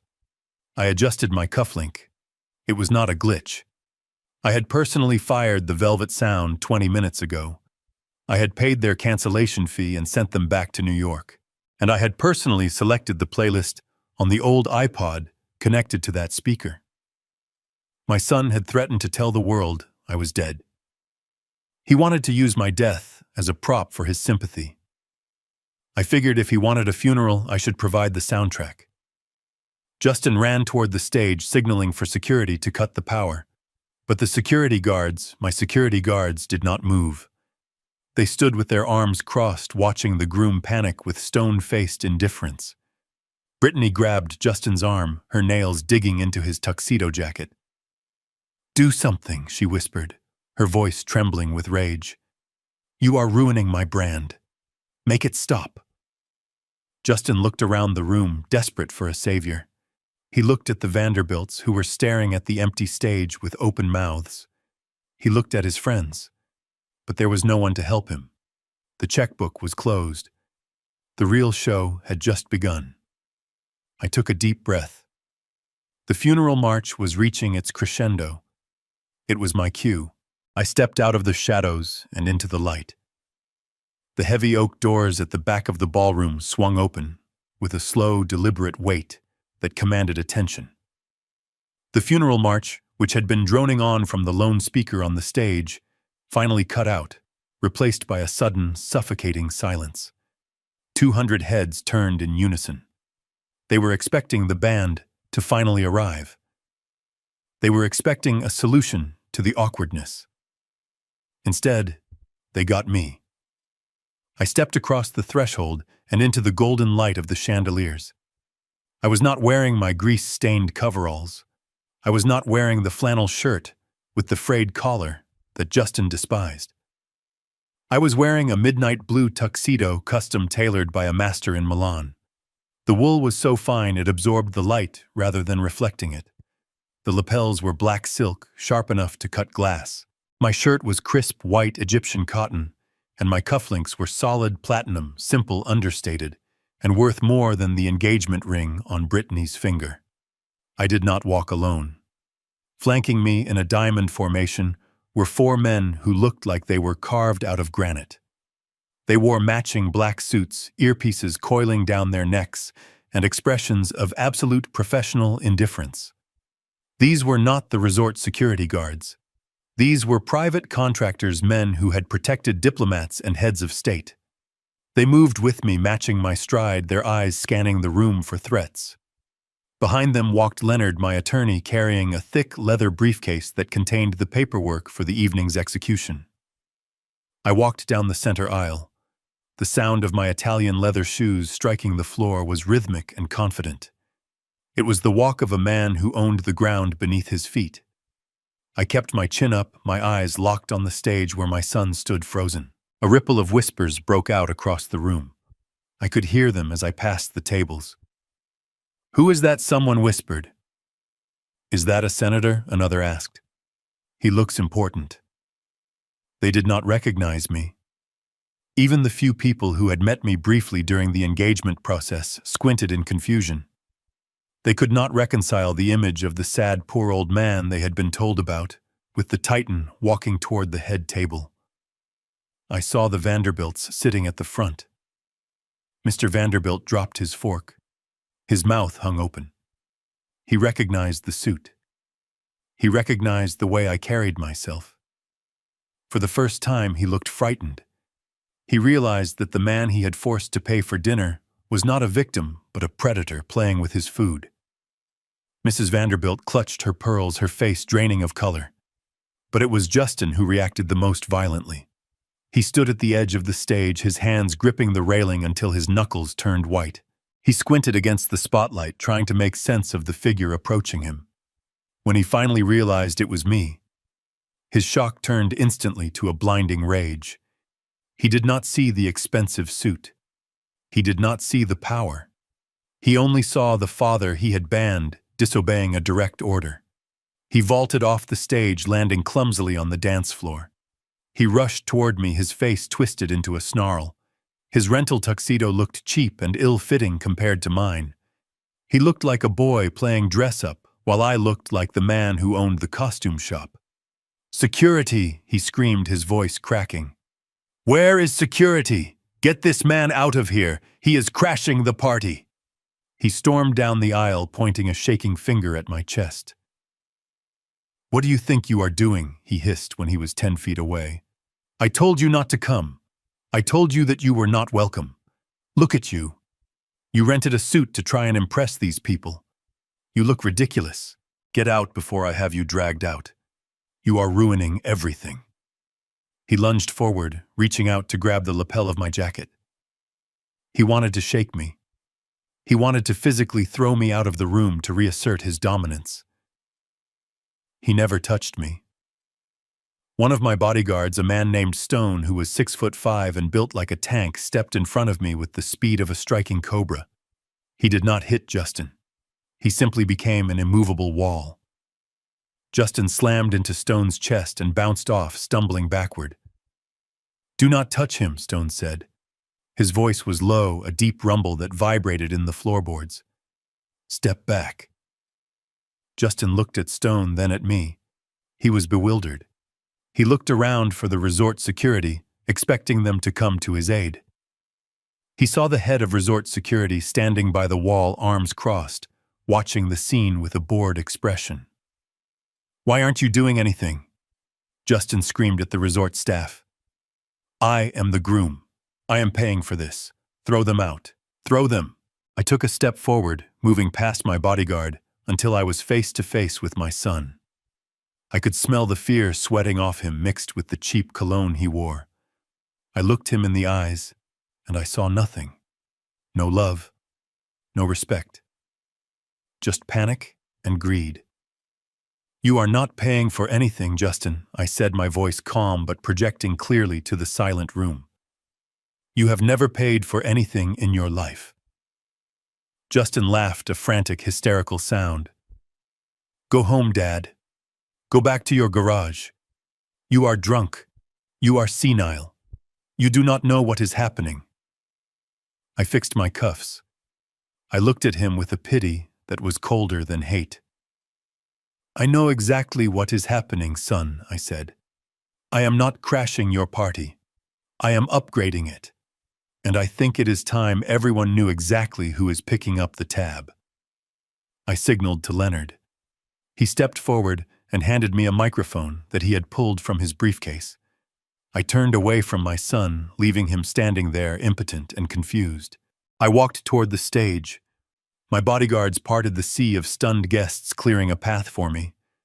Justin tried to follow, but Stone simply stepped in his path again, blocking his way. "Let him speak," Stone said. I climbed the stairs to the stage. I stood in the center where the band should have been. I looked out at the sea of faces, at the bride who was trembling in her designer dress, at the in-laws who were realizing their con was up. I raised the microphone. "Good evening, everyone," I said. "My name is William Harrington, and I have a few things to say before we cut the cake." Justin was turning purple. The veins in his neck bulged against the collar of his rental shirt as he screamed at the head of resort security. The man's name was Evans. He was a former military police officer with a scar running through his left eyebrow and a demeanor that suggested he had seen things far worse than a groom having a tantrum. Justin pointed a shaking finger at me and then at my bodyguards. "Evans," he shrieked, his voice cracking with hysteria. "Do your job! Remove these intruders! I am paying $50,000 for this venue. I demand you throw this old man out into the snow. If you do not, I will sue this resort into bankruptcy. I will have your badge. I will ruin you." The room was deathly quiet. The guests watched with bated breath, waiting for the violence. They expected Evans to reach for his radio to call for backup, to tackle the old man in the tuxedo. Brittany stood behind Justin, nodding frantically, her eyes wide with malicious anticipation. She wanted to see me humiliated. She wanted to see me dragged away so she could salvage her perfect night. Evans stepped forward. He walked past Justin without even looking at him. It was as if my son were a ghost, a minor annoyance buzzing in the background. Justin reached out to grab Evans's arm, but the security chief shook him off with a casual shrug that sent Justin stumbling back against the head table. Evans stopped 3 feet in front of me. He stood at attention. His back was straight, his hands clasped behind his back. He looked me in the eye with absolute deference. Then slowly and deliberately he bowed his head. "Good evening, Mr. Harrington," Evans said, his voice projecting clearly to the back of the room. "Welcome to Silver Peaks. We have secured the perimeter as per your instructions. The facility is yours." Justin froze. His mouth opened, but no sound came out. Brittany dropped her clutch. The sound of it hitting the floor was the only noise in the cavernous room. Chairman Harrington Evans corrected himself, looking up at me. I apologize. We updated the protocols this morning. Welcome home, Mr. Chairman. Justin let out a strangled laugh. It was the sound of a mind snapping under the weight of a reality it could not process. Chairman, he sputtered. What are you talking about, Evans? He is a mechanic. He drives a 20-year-old truck. He lives in a shack. He is senile. He thinks he is someone else. Throw him out before he hurts himself. I stepped around Evans and walked up to my son. I was close enough to see the sweat beading on his upper lip. I was close enough to see the terror behind the arrogance. I am not senile, Justin, I said, my voice low and steady. And I am not a guest. I turned to the crowd. I looked at the Vanderbilts, who were shrinking into their chairs. I looked at the influencers who had lowered their phones, sensing that the vibe had shifted from celebration to execution. 3 days ago, I continued my voice booming. Without the need for a microphone, I acquired a controlling interest in the Silver Peaks Hospitality Group. I bought the debt. I bought the stock. I bought the land we are standing on. I looked back at Justin. You are not kicking me out of your wedding, son. You are trespassing in my living room. The realization hit him like a physical blow. He staggered back, gripping the edge of the table for support. You bought the resort? He whispered. I bought the chain, I corrected him. 12 properties across 3 states. It cost me $65 million. It was a liquid asset transfer from the sale of my logistics company. You know, the company you thought went bankrupt in the 90s because I never told you otherwise. I reached into my pocket and pulled out a folded document. It was the deed of ownership, stamped and notarized. I tossed it onto the table next to the wedding cake. It landed with a heavy thud. You see, Justin, I said. I decided that if I was going to pay for the party, I might as well own the venue. That way I do not have to worry about the dress code. Brittany let out a sob. She looked at the walls of the ballroom, the crystal chandeliers, the velvet curtains. A moment ago, this place had been her kingdom. Now it was a prison owned by the man she had forced to stand in the rain. This is insane, she cried. You are lying. You cannot have that kind of money. You are a nobody. I am the man who signed your checks, I said, looking at her coldly. I am the man who paid for your dress. I am the man who paid for your flowers. And now I am the landlord who is about to evict you. I turned to Evans. Mr. Evans, I said. Yes, Mr. Chairman. Please ensure all the exits are barred. No one leaves until I have finished my presentation. And cut the Wi-Fi. I do not want anyone streaming this. This is a private family matter now. Evans nodded and spoke into his wrist microphone. The heavy doors at the back of the room clicked shut. The lights flickered once, then steadied. The room was sealed. Justin looked around frantically. He was trapped. He was trapped in a room full of strangers, trapped in a lie that had just unraveled, and trapped with a father he had underestimated for his entire life. He looked at me, and for the first time I saw the boy I used to know, the boy who was afraid of the dark. But I did not comfort him. I did not reach out. That boy was gone, replaced by a thief and a liar. Sit down, Justin, I ordered, pointing to a chair in the front row. He sat. He collapsed into the chair, his legs giving out. Brittany sat next to him, weeping into her hands. The Vanderbilts sat like statues, terrified to move. I walked to the center of the stage. I buttoned my jacket. I looked out at the audience, my audience. Thank you all for coming, I said. I know you were promised a wedding. I know you were promised romance. I am afraid we are going to have to make a slight change to the program. I signaled to Leonard, who was standing by the projector. Tonight, we are not celebrating a union, I said. We are conducting an audit. And everyone here is going to see the balance sheet. Leonard hit a button. The giant screen behind me descended from the ceiling. The room went dark save for the bright white light of the projector beam. "Let us begin," I said. The first slide appeared on the screen. It was not a photo of the happy couple. It was a scan of a letter. The letter banning me from the wedding. The letter demanding $180,000. The crowd gasped. I heard murmurs of shock.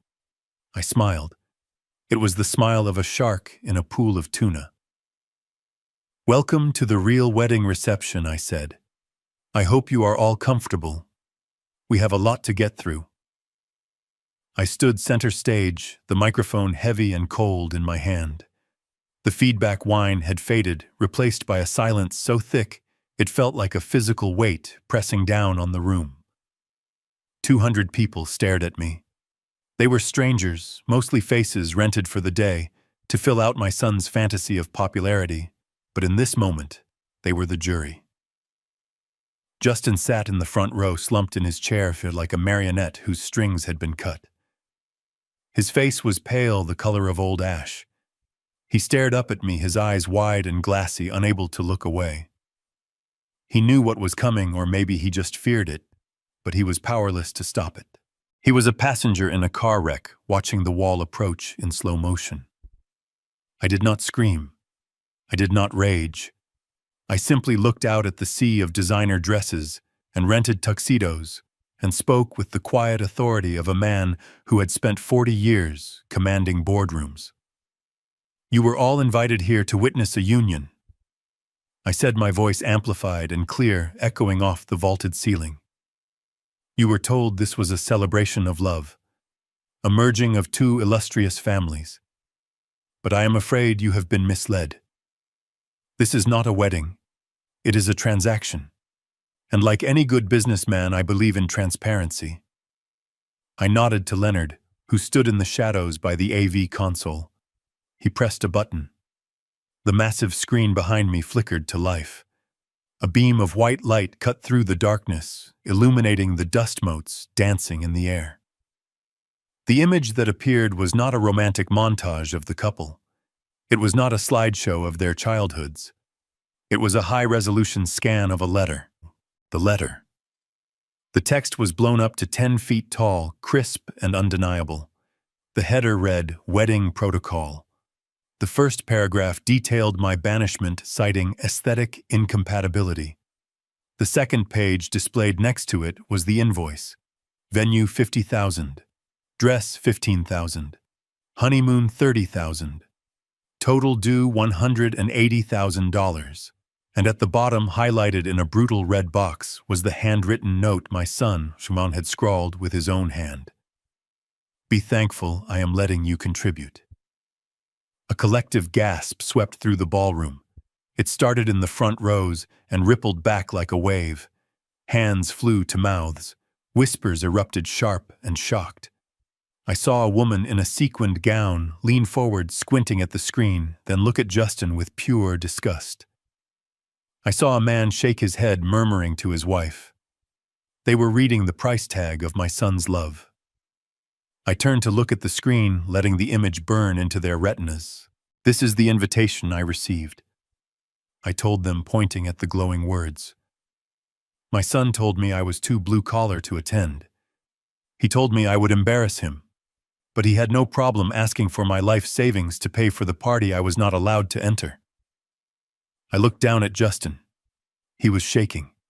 He was trying to make himself small, trying to disappear into the upholstery of the chair. But there was nowhere to hide. The truth was 10 feet tall and shining right above his head.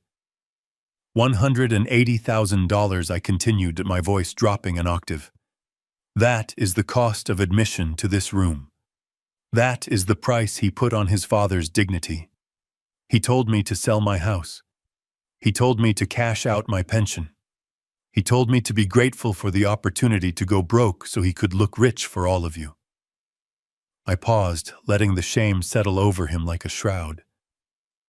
"But I am not broke," I said. "And I am not grateful."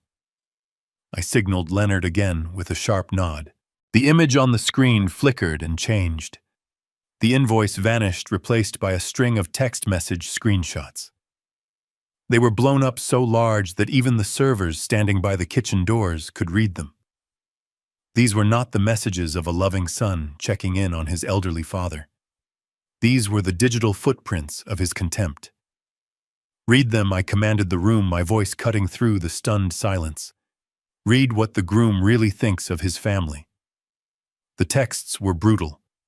One, dated 3 weeks ago, read, "Dad, stop calling me about your hip pain. I do not care. Just send the wire transfer." Another, from the night of the rehearsal dinner, read, "You are an embarrassment. Stay in your hole. Nobody wants to see your old face."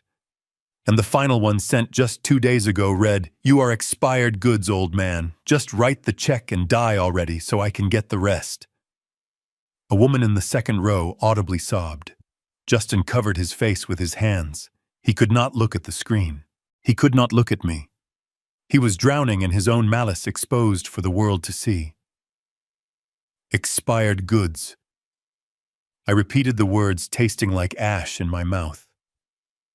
That is what my son calls the man who taught him to walk. That is what he calls the man who paid for his education.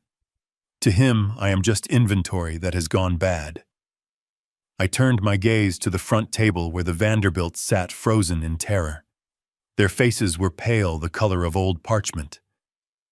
"But my son is not the only liar in the room," I said, turning back to the audience. "He thought he was marrying into American royalty. He thought he was merging his brand with the illustrious Vanderbilt dynasty." I clicked the remote myself this time. The screen flashed white, then populated with a new set of images. These were not text messages. These were mugshots. There was Mr. Vanderbilt, or rather Gerald Miller, staring bleary-eyed into a police camera in Tampa, holding a slate with a booking number. Next to him was Mrs. Vanderbilt, Susan Miller, looking disheveled and angry in a booking photo from Miami.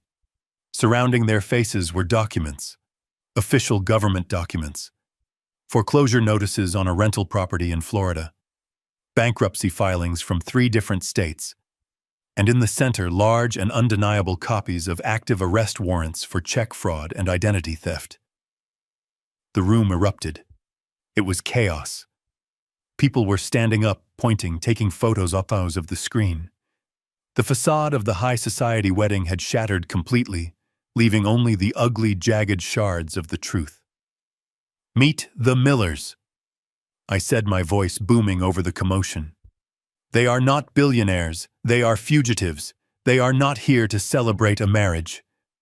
They are here to find a mark. And they thought they found one in my son." I looked down at Justin. He was staring at the mugshots, his mouth hanging open.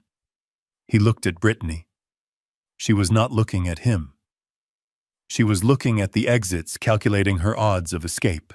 "You wanted a spectacle," I said, walking to the edge of the stage, looking down at the wreckage of their vanity. "You wanted everyone to talk about this day for years to come. You wanted the wedding of the century." I dropped the microphone to my side.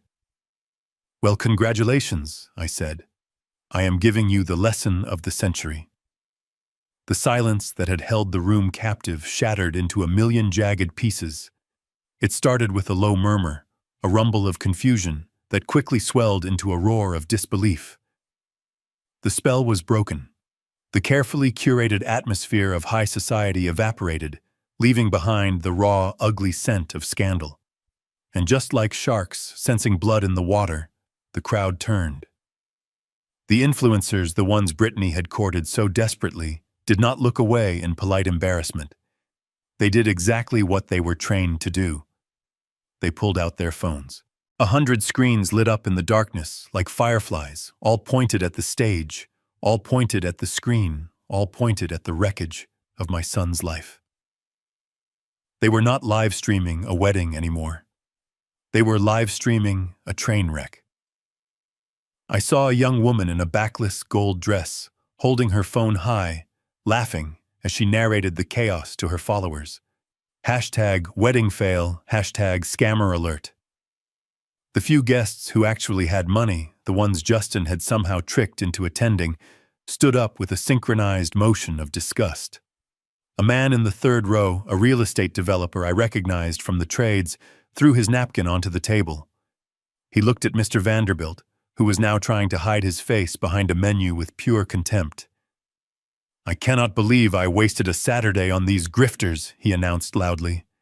He grabbed his wife's hand. "Let us go, I need a shower."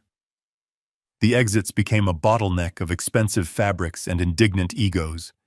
They were not leaving quietly. They were leaving with the righteous anger of people who had been duped. I heard laughter, cruel and sharp, cutting through the air. They were laughing at the fake watches. They were laughing at the foreclosure notices. They were laughing at the sheer audacity of the lie. I looked down at the head table.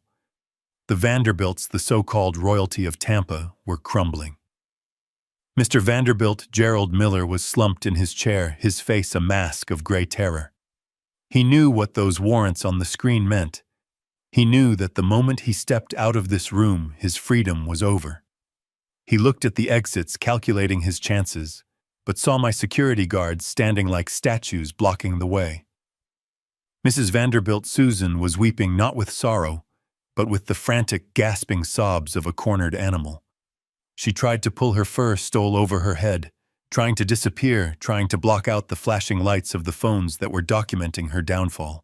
They had spent a lifetime running from the truth, moving from city to city, reinventing themselves, leaving a trail of bad debts and broken promises. But here in this ballroom, under the unforgiving glare of the projector, there was nowhere left to run. The truth had caught them, and it was broadcasting their faces in high definition. I stood on the stage watching the exodus. I did not feel triumph. I felt a cold, heavy finality. I had stripped them naked in front of the world. I had taken their pride, their lies, their future, and I had burned it all to ash in under 5 minutes. The room was emptying, leaving only the guilty behind, trapped in the wreckage of their own making.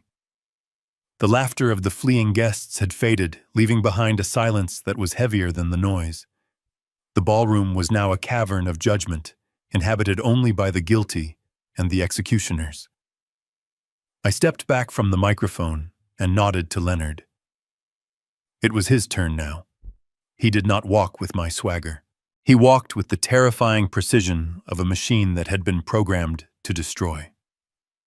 He placed his leather briefcase on the cake table, pushing aside a tray of untouched silver forks. The click of the latches opening echoed in the empty room like the cocking of a gun. Leonard pulled out a single document. It was the addendum, the same piece of paper that Justin and Brittany had signed in the wedding planner's office while they were too busy taking selfies to read the fine print. Leonard adjusted his glasses and looked at Justin, who was still slumped in his chair, looking like a man who had just survived a plane crash, only to realize he was stranded in a desert. "Mr. Justin Harrington." Leonard began, his voice dry and devoid of any sympathy. "As per the addendum attached to the vendor contracts, which you signed and initialed on the 16th of this month, my client, Mr. William Harrington, is exercising his right under Clause 4A. Justin looked up, his eyes red and swollen. "What does that mean?" he croaked. "It means," Leonard continued, "that Mr. Harrington is officially invoking the unilateral cancellation of all funding. Effective immediately, he is withdrawing his financial backing for this event. He is revoking the payments for the venue, the catering, the floral arrangements, and the entertainment." Brittany let out a sharp gasp. "But you cannot do that," she screamed. "The money is already spent. We ate the food. We drank the champagne. You cannot just take it back." Leonard turned to her with a thin, icy smile. "Actually, we can. The contract states that in the event of a funding withdrawal, the liability for all incurred costs reverts instantly to the secondary signatories. That would be you, Mr. Harrington, and you, Mrs. Miller." Justin stood up, his legs shaking. "Wait, are you saying I have to pay? I do not have any money." "You know I do not have any money." "It gets worse," Leonard said, flipping a page. "Since my client, Mr. Harrington, is now the owner of the Silver Peaks Resort Group, he is technically the vendor you owe. And since he has already advanced $230,000 to cover these costs, He has instructed me to reclassify those payments." Leonard held up the paper showing the signature that Justin had scribbled so carelessly. "This document converts any revoked funding into a personal loan," Leonard explained. "A secured personal loan. By signing this, you agreed that if my client withdrew his gift, the amount would become a debt obligation carrying an interest rate of 8% compounded monthly." I watched the color drain from Justin's face until he looked like a ghost. He did the math in his head: $230,000, plus the $50,000 he borrowed from the loan shark I now owned, plus the interest. He was looking at nearly $300,000 of debt. He was 32 years old, and he was starting his life with a financial death sentence. "I did not give you that money, Justin," I said, stepping forward, my voice soft but filling the room. "I lent it to you, and now I am calling in the loan." "But Dad..." Justin pleaded, tears streaming down his face. "This is bankruptcy. You are burying me. I will never pay this off. I work in sales.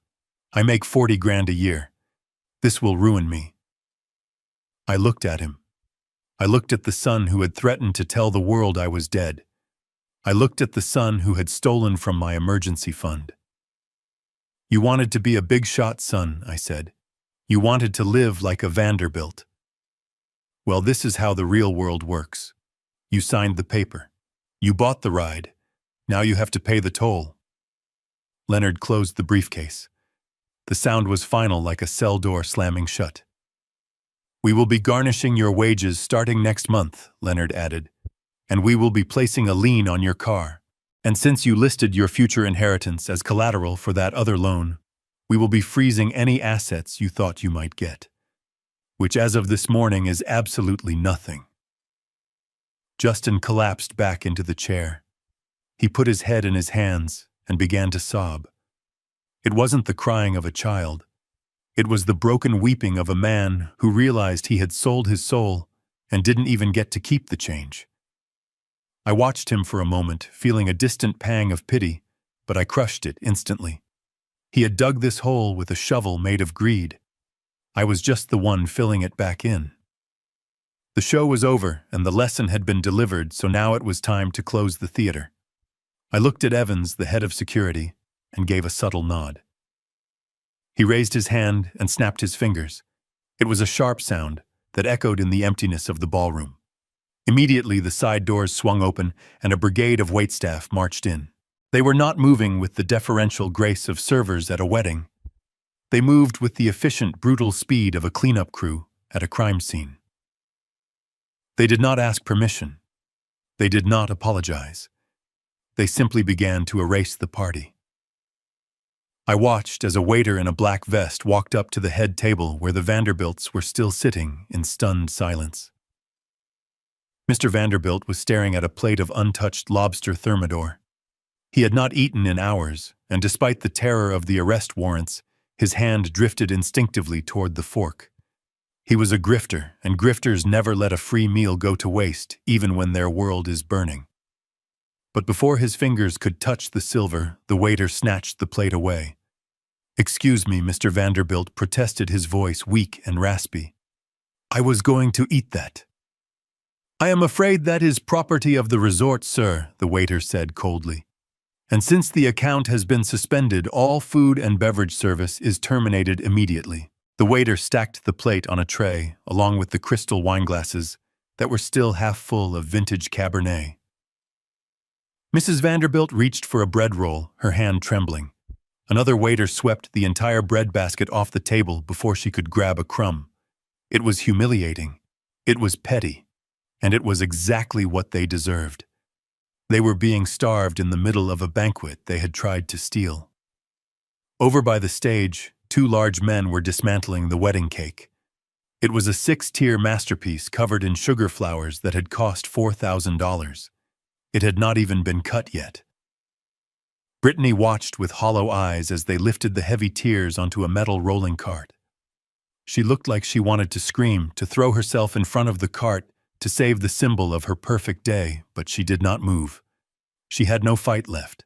She just watched as the cake was wheeled toward the kitchen, disappearing behind the swinging doors, like a corpse being taken to the morgue. Then came the decorations. The florists stripped the centerpieces from the tables, tossing the expensive white orchids into black trash bags. The silk table runners were ripped off. The candles were blown out, one by one, sending thin trails of gray smoke drifting up toward the ceiling. The room smelled of extinguished wax and failure. Within 10 minutes, the ballroom was stripped bare. The linens were gone. The food was gone. The music was gone. All that remained were the 4 guilty people sitting on folding chairs in the middle of a vast empty wooden floor, surrounded by the debris of their own lies. I checked my watch. It was time. "Kill it," I said to Evans. Evans spoke into his headset. "Cut the main breaker." There was a heavy mechanical clunk from the control room. Then the massive crystal chandeliers above us flickered. The golden warm light that had bathed the room in a soft, forgiving glow sputtered and died. Total darkness fell like a hammer. It was not just dim, it was pitch black. The kind of heavy, suffocating darkness you only get in the mountains when the moon is hidden. The expansive windows which had looked out on the ski slopes were now just black squares reflecting the nothingness inside. I heard Brittany gasp. I heard Justin shift in his chair, his rental shoes scraping against the wood. "Dad," Justin called out, his voice shaking in the dark. "Dad, please, I cannot see anything. Turn the lights back on. This isn't funny." I did not answer. I stood in the darkness near the exit, my eyes adjusting to the gloom. I could see their outlines huddled together for warmth. The heating system had been shut off along with the lights, and the temperature in the room was already dropping rapidly. The aspen chill was creeping in, seeping through their thin clothes. They were alone. They were in the dark. And for the first time in their lives, they were completely exposed. The glamour was gone. The audience was gone. The money was gone. All that was left was the cold, hard reality of who they really were. I pushed open the heavy exit door, letting in a slice of gray hallway light. I did not look back. I stepped through and let the door click shut behind me, sealing them in the tomb they had built for themselves. The heavy thud of the exit door closing sealed them inside the ballroom, like insects trapped in a jar. The main lights were dead, leaving only the sickly green glow of the emergency exit signs casting long, distorted shadows across the empty wooden floor. The temperature was already plummeting, the mountain air seeping through the vents, now that the heating system was silent. For a moment, there was only the sound of ragged breathing. Then the explosion happened. It started with a low growl from Mr. Vanderbilt, the man who had spent the last 3 hours drinking vintage wine and pretending to be a European aristocrat, suddenly shed his skin. He lunged across the few feet of darkness separating him from Justin. His heavy hands clamped onto the lapels of Justin's cheap rental tuxedo, and he slammed my son against the wall. "You lied to us," the older man screamed, his voice ragged with panic. "You said you were an heir. You said you had access to the family trust. You told me you were worth millions." Justin struggled, trying to push the heavy man off him, but he was weak from shock. "Get off me," he gasped. "I never said I had millions. I said my dad had money. I thought you were the ones with the fortune. I thought you were paying for the honeymoon." Mr. Vanderbilt slapped him. It was a clumsy, desperate blow that cracked across Justin's face. "You useless little parasite," Vanderbilt roared. "We are broke. We have nothing. We were counting on you to bail us out. We needed your signature to pay off the sharks in Florida. You were supposed to be the golden ticket." Mrs. Vanderbilt joined in her voice a shrill shriek in the darkness. "You ruined us," she yelled, clawing at Justin's arm. "We have arrest warrants waiting for us outside. We are going to prison because of you. You led us into a trap." Justin shoved Mr. Vanderbilt back hard enough that the older man tripped over a folding chair and sprawled onto the floor. Justin stood there, chest heaving, wiping blood from his lip. He looked at the two frauds groveling on the floor, and then he turned his eyes to Brittany. She was standing near the empty spot where the cake had been shivering in her $15,000 dress. She looked at him with a mixture of fear and disgust. "Do not look at me like that," Justin hissed. "You are a loser," Brittany spat out, her voice venomous even in defeat. "My parents are right. You are a fraud. You promised me a life of luxury. You promised me the world. And look at you. You are nothing but a broke mechanic's son with $300,000 of debt. You tricked me." Something inside Justin finally snapped. The years of trying to please her, the years of maxing out credit cards to buy her affection, the years of treating his own father like garbage just to make her smile, it all boiled over into a blinding, white-hot rage. He realized in that moment that he had burned a bridge to a man worth $60 million for a woman who only loved a reflection in a mirror.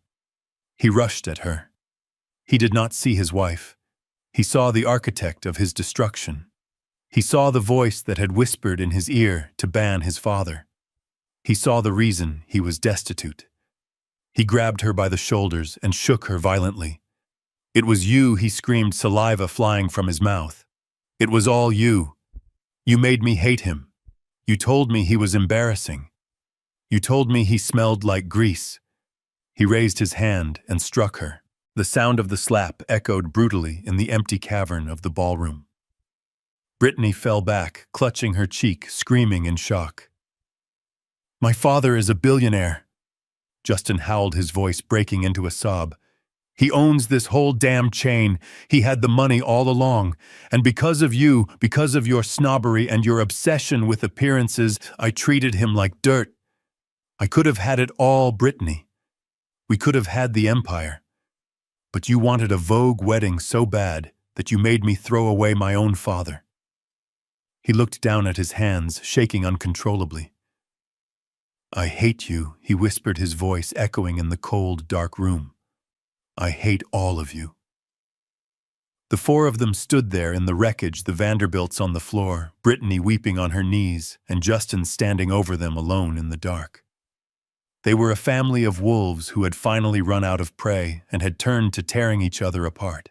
Outside, the wind howled against the glass, but it was nothing compared to the storm of regret and hatred raging inside. The screams of the fighting family were cut short by a sound that instantly paralyzed the room. It was not the sound of wind or the creaking of the building. It was the sound of heavy boots hitting the floorboards. The double doors at the main entrance burst open with a violence that shook the walls. Beams of blinding white light cut through the darkness, sweeping across the empty ballroom like searchlights hunting for escaped prisoners. "Police," a voice boomed, amplified and authoritative. "Everybody on the ground. Hands where we can see them. Now." The lights of the ballroom suddenly flickered back to life, but there was no warmth in them anymore. The harsh fluorescent setting revealed the ugly tableau in stark clarity. Mr. Vanderbilt was sprawled on the floor, his tuxedo torn. Mrs. Vanderbilt was cowering in the corner, mascara running down her face. Brittany was clutching her swelling cheek. And Justin stood in the center of it all, fists clenched, chest heaving, looking like a man who had lost his mind. A squad of deputies from the Pitkin County Sheriff's Department swarmed the room. They did not care about the expensive suits or the lingering scent of expensive perfume. They moved with tactical precision. Two officers headed straight for Mr. Vanderbilt. Gerald Miller, the lead officer, shouted, pulling the older man up by his arm before spinning him around and slamming him against the wall. "You are under arrest." Mr. Vanderbilt tried to struggle. "There is a mistake," he sputtered, his voice high and fearful. "My name is Vanderbilt. I am a guest here. We have a warrant from the state of Florida for Gerald Miller regarding multiple counts of wire fraud and identity theft," the officer said, snapping the handcuffs onto his wrists. The metal clicked shut with a sound that signaled the end of the charade. "You can explain your name to the judge." Mrs. Vanderbilt let out a wail as a female officer approached her. She did not fight. She simply collapsed, letting the officer cuff her as she sobbed about her blood pressure. Justin stood frozen, watching his in-laws being detained. He looked at the police, and then a look of relief washed over his face. He thought they were there to save him. He thought he could spin this. "Officer," he called out, stepping forward and raising his hands in a gesture of surrender. "Thank God you are here. These people are crazy. They are con artists. They attacked me. I want to press charges." The third officer, a burly man with a thick mustache, did not smile. He walked right up to Justin and grabbed his wrist, twisting it behind his back in one fluid motion. "Justin Harrington," the officer said, his voice devoid of emotion. "You are under arrest." Justin yelped in pain. "What are you doing?" he screamed. "I am the victim. They scammed me. I didn't do anything." "You are under arrest for forgery and bank fraud," the officer recited, tightening the cuffs until they bit into the skin. "We have a sworn affidavit from the account holder regarding a check for $20,000 that was cashed with a falsified signature." Justin's face went white. He stopped struggling. The check. The emergency fund he had stolen, thinking I was a senile old man who wouldn't notice or wouldn't dare to prosecute. And the officer added, looking at the red handprint on Brittany's face, "Given what we just walked in on, we are adding domestic assault to the charge sheet." Justin looked frantically around the room until his eyes found me. I was standing by the open doors, flanked by my security team. I had not moved. I had not said a word. I just watched. "Dad!" he screamed, his voice cracking. "Dad, tell them. Tell them it was a misunderstanding. You said you would pay. You cannot let them take me to jail. I am your son." I walked slowly across the floor. The sound of my shoes was the only thing audible over the squawk of the police radios. I stopped 5 feet away from him. I looked at the handcuffs. I looked at the son who had threatened to kill me off to save face. "I did not call the police because I hate you, Justin," I said, my voice quiet and calm. "I called them because you broke the law. You forged my name. You stole my money, and I am done protecting you from the consequences of your own greed." "But it is prison, Dad." He sobbed, tears streaming down his face. "It is a felony. This will ruin my life." "You ruined your life the moment you decided I was disposable," I said. I nodded to the officer. "Take him away." As they dragged him out, kicking and screaming, he passed Brittany. She did not look at him. She sat on the floor, her wedding dress ruined her face, bruised, staring at nothing. She was not arrested, but she was trapped in a ski resort owned by a man she despised, with no husband, no money, and no way home. I watched the police cars pull away, their red and blue lights flashing against the snow. It was finally over. The house was clean. The holding cell at the Pitkin County Sheriff's Station was a concrete box painted a color that could only be described as despair gray. It smelled of industrial bleach and unwashed bodies, a sharp chemical tang that burned the back of the throat. It was a far cry from the vanilla-scented air of the Vera Wang boutique, or the crisp pine breeze of the mountain resort. Justin sat on a narrow metal bench bolted to the floor. His tuxedo, the rental he had worn to play the part of the wealthy groom, was rumpled and stained with sweat. His tie hung loose around his neck like a noose he had managed to slip out of. When the heavy steel door buzzed and clicked open, he looked up. His eyes were swollen, almost shut from crying. When he saw me standing on the other side of the thick plexiglass partition, a flicker of hope ignited in his face. It was a desperate, pathetic hope. He scrambled off the bench and rushed to the glass, pressing his palms against it. "Dad," he choked out, his voice cracking. "You came. I knew you would come. Thank God. Please, you have to get me out of here. It is a nightmare in here, Dad. There is a guy in the next cell screaming at the walls. I cannot be here. I am not a criminal." I stood there calmly. I was still wearing my midnight blue custom suit. I looked like I belonged in a boardroom, while he looked like he belonged exactly where he was. I did not sit down. I did not pick up the phone handset on the wall. We could hear each other through the small metal grate in the glass. "I am not bailing you out, Justin," I said, my voice echoing slightly in the sterile room. "I came to bring you a change of clothes. The officers said they are processing you into the general population in an hour. They will take the tuxedo." Justin recoiled as if I had slapped him. "No, no, no," he stammered. "You cannot leave me here. You have the money now. I saw the papers. You own the resort. You have millions. Paying the bail would be like buying a cup of coffee for you. Why are you doing this to me?" He slammed his fist against the glass. "Why didn't you tell me?" he screamed, the tears starting to flow again. "Why did you let me think you were poor? If I had known you were the chairman, if I had known you were sitting on a fortune, none of this would have happened. We could have been partners, Dad. I would have treated you like a king. I would have given you the seat of honor at the wedding. Why did you lie to me?" I looked at him and I felt a profound sadness. He still did not get it. Even now, sitting in a cage, he thought the problem was a lack of information, not a lack of character. "That is exactly why I didn't tell you, Justin," I said, leaning in closer to the grate. "Because I needed to know who you were when there was nothing to gain. If I had told you I was rich, you would have been the perfect son. You would have visited me every week. You would have poured my coffee. You would have let me hold your children. But it would not have been love. It would have been an investment strategy." I paused, watching the realization slowly sink into his eyes. "I wanted to be loved for being your father," I continued, "not for being your bank. And you showed me the truth. You treated a poor father like garbage to be thrown out. You threatened to kill me off because you thought I had no value. The money did not change me, son. It just revealed you." Justin slid down the glass until he was kneeling on the dirty floor. He put his head in his hands. "I am sorry," he sobbed, his voice muffled. "I am so sorry, Dad. Please give me another chance. I will change. I promise." I looked at the boy I had raised. I remembered teaching him to ride a bike.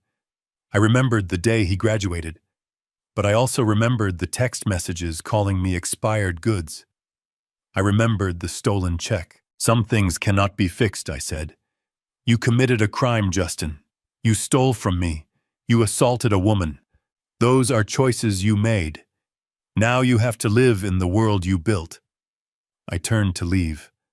Leonard was waiting for me in the hallway, holding a garment bag with a pair of jeans and a t-shirt for Justin. "Dad, wait!" Justin screamed, scrambling up. "Do not walk away. What am I going to do? I have nothing. I am $300,000 in debt. My life is over." I stopped at the door. I looked back at him one last time. "You are young," I said. "You have your health. And you have a very long time to think about the value of $1. I suggest you start by saving your prison wages. I hear it is 20 cents an hour." I walked out of the room. I heard him screaming my name, pounding on the glass, but I did not stop. I walked out into the cool night air where my car was waiting. I had a resort to manage, and for the first time in a long time I felt completely free. The fluorescent lights of the visitation room hummed with a low electric buzz that seemed to drill into my skull. Justin was still pressing his face against the glass, his breath fogging up the barrier between us. He looked at me with eyes that were red and desperate, but there was still a spark of defiance in them. He was still trying to negotiate. He was still trying to find the angle where he was the victim and I was the villain. "You are not listening to me, Dad," he pleaded, his voice thick with tears. "You set me up. You walked around looking like a hobo on purpose. You tested me. That is not fair. If you had just been honest, if you had just told me that you sold the company for millions, I would have treated you differently. I would have given you the head of the table. I would have made sure Brittany respected you. You cannot blame me for reacting to the situation you created." I looked at him and felt the last tether connecting us snap. It was a clean break. He had just admitted the very thing that made him unforgivable. He had just confirmed that his love was a commodity to be traded for value, not a gift to be given freely. I leaned forward until my forehead was almost touching the cold plexiglass. I stared deep into his eyes, searching for the little boy who used to run to the door when I came home from work, but he was gone. "That is exactly the point, Justin," I said, my voice low and steady, vibrating through the glass. "You are telling me that your respect has a price tag. You are telling me that I only deserve to be treated with dignity if I can pay for it." Justin shook his head frantically. "No, that is not what I mean. I just mean—" "Stop," I commanded, cutting him off. "Just stop. You are digging your grave deeper. You say you are not wrong because I didn't tell you I was rich. You think the crime here is my secrecy. But you are missing the lesson, son. You are not in this cell because you failed a test. You are here because of who you are when you think no one is watching." I paused, letting the words hang in the stale air. "You are wrong because you treated your father like garbage, not because he was poor, but because you are cruel. You are wrong because you looked at a man you thought had nothing and decided he was worth nothing. You mocked my clothes. You mocked my smell. You threatened to erase my existence because I was an inconvenience to your vanity. That did not happen because I hid my money. That happened because your soul is rotten." Justin flinched. He pulled back from the glass, his mouth opening and closing as he tried to find a defense, but there was none. I stood up slowly, buttoning my jacket. The fabric felt smooth under my fingers, a sharp contrast to the grim reality of the jail. "I have $52 million in a trust fund," I said, my voice flat. "I own the resort where you wanted to play Prince. I could write a check right now that would buy this entire police station. I could hire a legal team that would have you out of here in an hour. I have enough power to make this all go away." Justin's eyes lit up. He heard the power. He heard the solution. "Then do it," he begged, clasping his hands together. "Please, Dad. Just do it." I shook my head. "I can buy buildings, Justin. I can buy islands. I can buy silence. But there is one thing that all the money in the world cannot buy. It cannot buy you character. It cannot buy you a conscience. And it certainly cannot buy you the right to call me father." I turned my back on him. It was the hardest thing I had ever done, and yet it was the easiest. I was walking away from my past. "Dad, wait," Justin screamed. "Do not turn your back on me. You cannot leave me here. I am your son." I kept walking toward the heavy steel door. "Dad, come back. I am sorry. I will do anything." "Dad." His screams echoed off the concrete walls, bouncing around the small room like a trapped bird. They were the screams of a man who realized too late that he had bet everything on the wrong card. I pushed the door open and stepped out into the hallway. The heavy metal slammed shut behind me, cutting off his voice with a final decisive clang. I stood in the hallway for a moment, adjusting my cuffs. I took a deep breath of the air that smelled of floor wax and coffee. I was alone. I had no son. I had no family. But as I walked toward the exit, I realized I had something more important. I had my dignity, and that was something Justin would never be able to take from me again. It has been exactly 365 days since the lights went out in the ballroom at Silver Peaks. I am sitting on the terrace of the resort, watching the sunrise paint the snow-capped mountains in shades of gold and violet. I kept the property. I turned it into a retreat for veterans and their families. It is the only useful thing that came out of that disaster. The silence up here is peaceful, but my mind is 3,000 miles away in a gritty neighborhood on the outskirts of Chicago. Justin walked out of the county correctional facility 2 days ago. He did not walk out into the arms of a loving family. He walked out with a plastic bag containing his personal effects and a felony record that will follow him for the rest of his life. He is 33 years old, and he is starting over from a place lower than zero. There was no welcome home party. There was no soft landing. I made sure of that. My legal team was waiting for him not with a hug, but with a court order. The judgment for the $300,000 he owes me was finalized months ago. I did not waive a single cent. I did not forgive the interest. The judge ordered a mandatory garnishment of his wages. Every time he earns $1.25 belongs to me. He found a job. It was not easy for a felon with a history of fraud to find work. The corporate world he desperately wanted to be part of slammed its doors in his face. The banks would not hire him. The sales firms would not touch him. So he went back to the only industry that does not ask too many questions. My son is a sanitation worker. I drove past his route this morning, just before dawn. I parked my car down the block and watched. He was wearing a neon yellow safety vest over a gray uniform. He was wearing heavy steel-toed boots. They were not the designer shoes he used to obsess over. They were work boots, cheap and durable, the kind I wore for 40 years. I watched him jump off the back of the truck. I watched him grab a heavy metal trash bin. I saw him struggle with the weight. He slipped on a patch of ice, fell hard on his knee, and got right back up. He did not complain. He did not call for a manager. He just wiped the slush off his pants and kept working. The smell of garbage surrounded him. The cold wind bit at his face. He looked tired. He looked older. But for the first time in his life, he looked real. Brittany is gone, of course. She filed for an annulment 3 days after the arrest, citing fraud. She claimed she was a victim of his deception. She didn't even visit him once while he was awaiting trial. I heard she moved to Miami. I heard she's dating a plastic surgeon who is twice her age. She found another host to attach herself to. Justin never hears from her. She erased him just like he tried to erase me. I watched the garbage truck rumble down the street. Justin looked up for a moment. He wiped sweat from his forehead with the back of a gloved hand. He looked at my car. The windows were tinted so he could not see me, but I think he knew. He stood there for a heartbeat, staring at the black sedan. He did not wave. He did not make a rude gesture. He just stared. Then he turned around, grabbed another bag of trash, and threw it into the crusher. He is paying his debt, not just the money.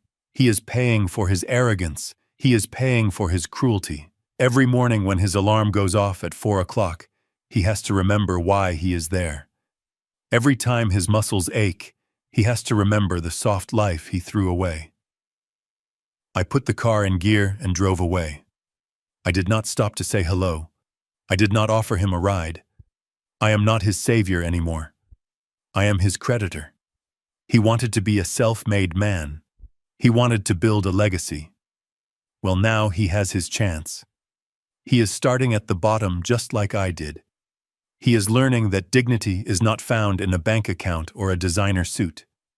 Dignity is found in the work. It is found in owning your mistakes. The mountain is steep, son, and you have a very long climb ahead of you. But at least this time you are climbing it with your own 2 feet. The water of the Mediterranean is a blue that defies description. It is not the gray steel color of Lake Michigan in the winter.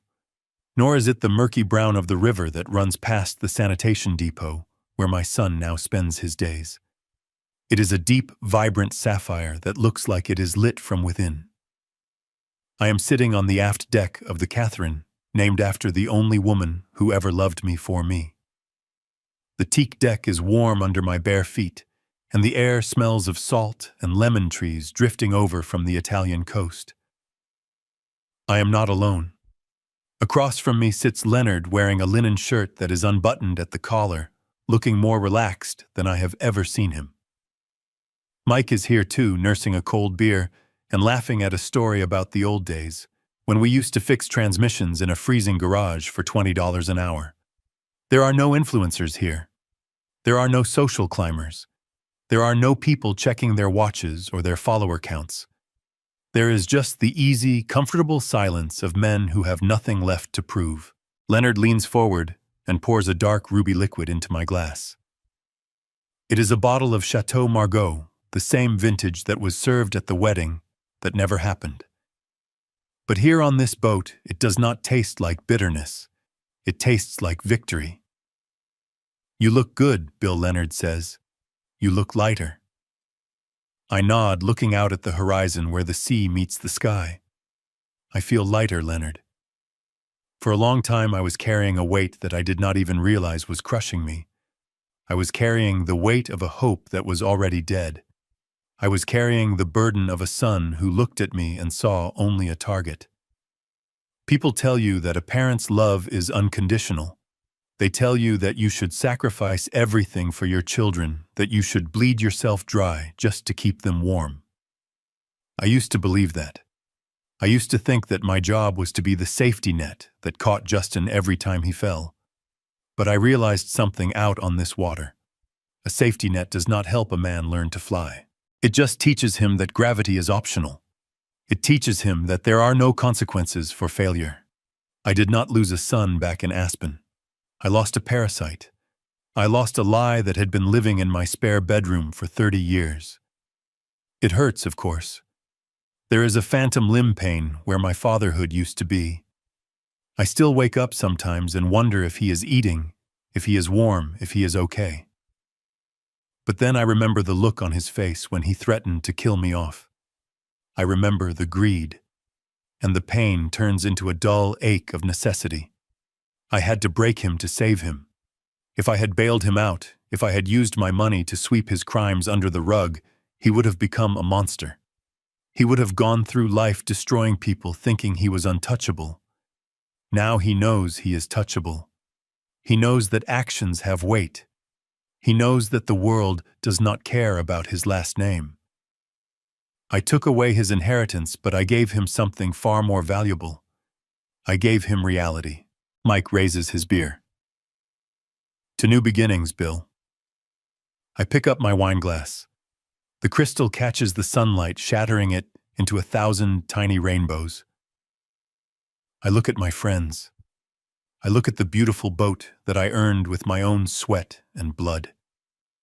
I think about Justin lifting trash cans in the snow, and for the first time I do not feel guilt. I feel a sense of balance. The scales have finally tipped in the right direction. "To the truth," I say softly. We clink glasses. The sound is a clear, pure bell note that rings out across the water. I take a sip of the wine. It is rich and complex and perfect. I lean back in my chair and close my eyes, listening to the sound of the waves slapping against the hull. I am 72 years old. I have lost a family, but I have found myself. The air is clean here. The future is open. And for the first time in a very long time, I am truly smiling. The saga of William and Justin teaches us a brutal but necessary truth. Money can buy the venue, but it cannot buy the values required to fill the room with love. Justin chased the aesthetic of success while rotting from the inside, proving that without integrity, wealth is just a costume. William's decision to withhold his fortune wasn't an act of cruelty, but a desperate bid to save his son's soul through the dignity of labor. True inheritance isn't what you leave in a bank account. It's the character you instill. Sometimes you have to let everything burn to see what is real. What do you think? Did William go too far, or was this the only way to truly save his son? Share your thoughts in the comments below.